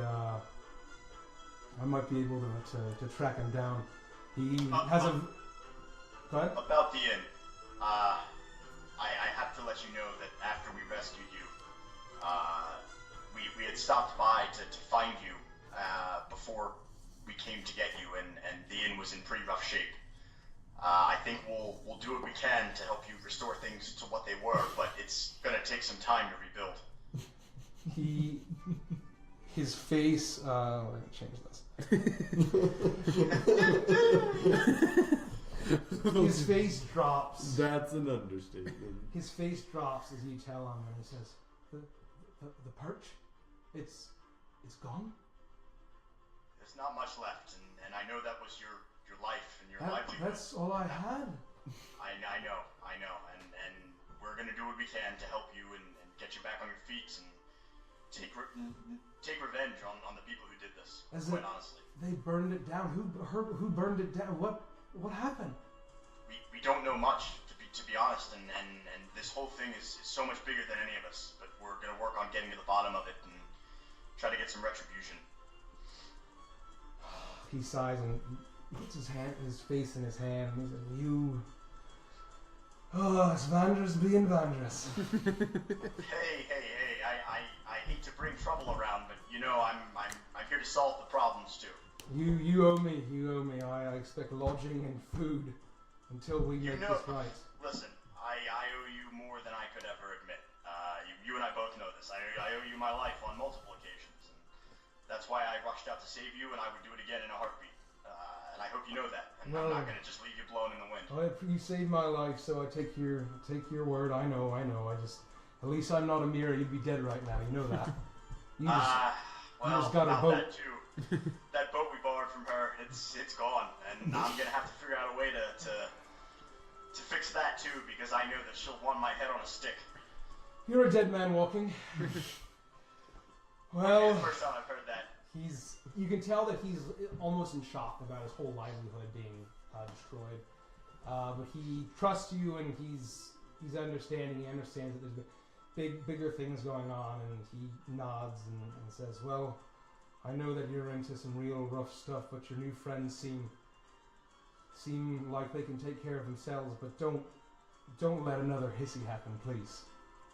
I think about it every day, and I do my best to avoid those situations. But it seems like the trouble finds us, honestly. And for now, like I said, let's work on trying to find Forgus. If we can pin down his location, I'll try to reach out with him or venture into the Kench to find him.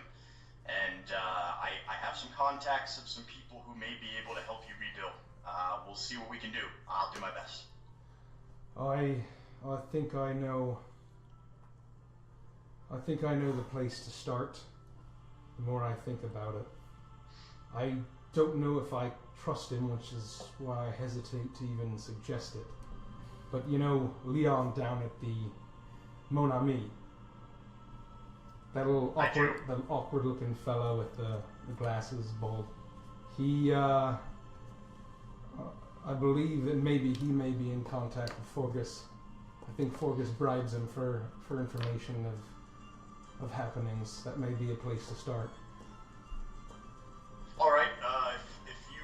If you want us to go talk to him, we will. Or if you want to have your guys talk to him, that's fine. Take your time. Just be safe and let us know what you decide.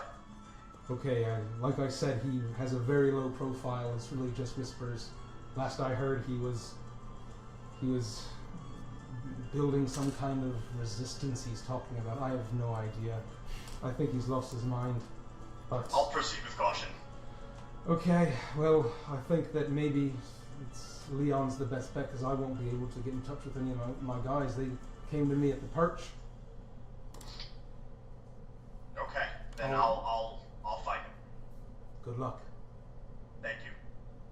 And then I'll just wait for the rest of the gang to get up. He says, "Well, I'm going to wander around discreetly." He pulls on a coat and with a collar, and he pops it up, and he grabs like a little cap and he puts it on, and he says, "Like, I'm gonna go see if I can find any of my contacts. I feel good enough to stand. I feel like I should use my legs as long as they're working. So I'm gonna go see what I can do." All right, be careful, be safe. Good luck, Avantris. And he leaves before everyone wakes. Everyone wakes up. Okay, so I'm going to cast Sending to basically make a report back home about the blue and green Dragonborn seeking an audience with LeBlanc, possibly getting a lead to a contact about ancient relics and or alchemy in the port town. Okay, Goldsmith. So I'm just going to do that. It's one of my. So basically, you get a response back from your commander that this is a serious concern, and that it's not an immediate rush, since it's very vague information. But if you're able to investigate, we can. Okay. And that they'll work on trying to pull forces away from the front line to see if they can send anybody, but there's no guarantee. Mm. Got it. Okay.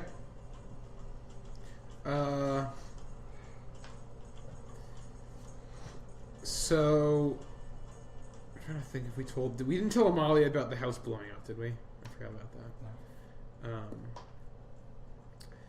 But We didn't tell her about either of the houses, did we?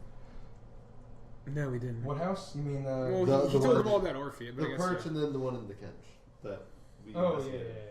yeah. No, you guys, yeah, you were more vague about Orpheus. Yeah, so at this point, there's not.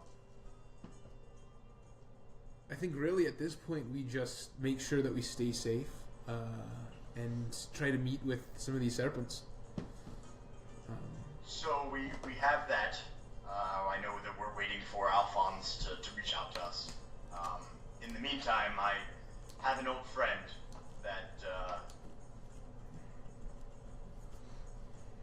Seamus is looking up on some old contacts, and he gave me a name of where I might be able to find this old friend. He's a little off, especially after some things that have happened, but he was always a little weird before.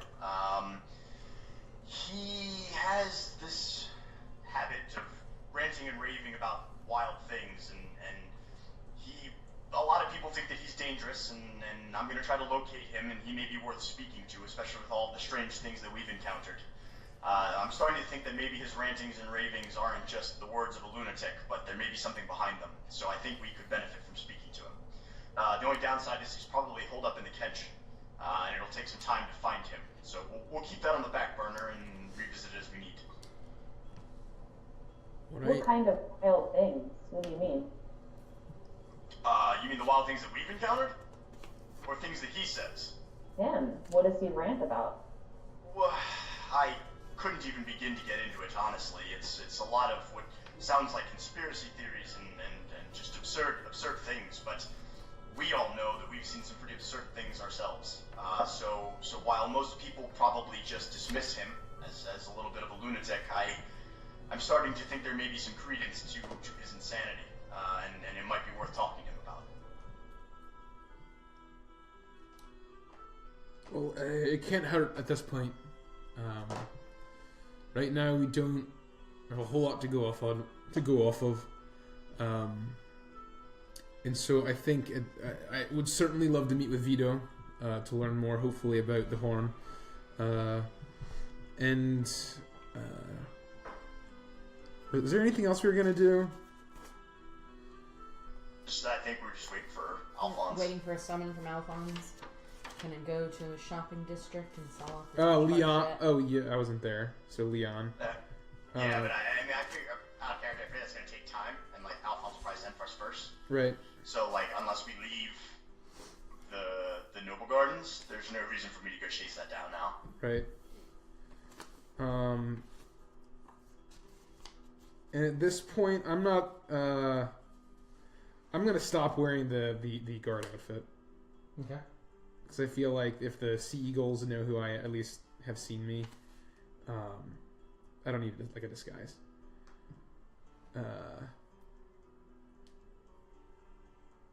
Okay. And we still. Oh, and we could. We still haven't been to Belliver's, or we still haven't been to the Mon Ami. So we go there too. In character, out of character. What do you mean? I just mean. Supposing we go to the Mon Ami. Well, so I'm just saying, you know, we've heard a lot about the Mon Ami, and I know that Sylvie and Annulin were worried about those girls in there that from last night. I gotta be honest with you. If you're gonna go to the Mon Ami, I can't go with you. I think that's fine. Yeah, I don't think that Annulin and I can go either. Like, I mean, we're wearing masks, but I don't think that we're that inconspicuous. You weren't wearing masks. You took them off and you gussied Oh, up yeah, like, we were gussied like up. horse, yeah. So we can't go because they'll know that we're those. I mean, like, we'll set off alarms with Leon. So you and Ganji would have to go on your own. I don't think going there is a good idea. I think looking into it's a good idea. But I don't think we need to go to, I think our best bet is to wait and speak more with LeBlanc. All right. Rodek just wants to go to the brothel. I mean, if you want to go and spend your coin, then by all means, but don't drag everyone else into it. All right. Well, we'll play it by ear. Okay. So what you guys doing? So I guess Sylvie's just gonna take the bag of holding because she never gave it back to Rodek, and she's gonna head to like a shop in town and just like pawn off all the random junk we've been accumulating.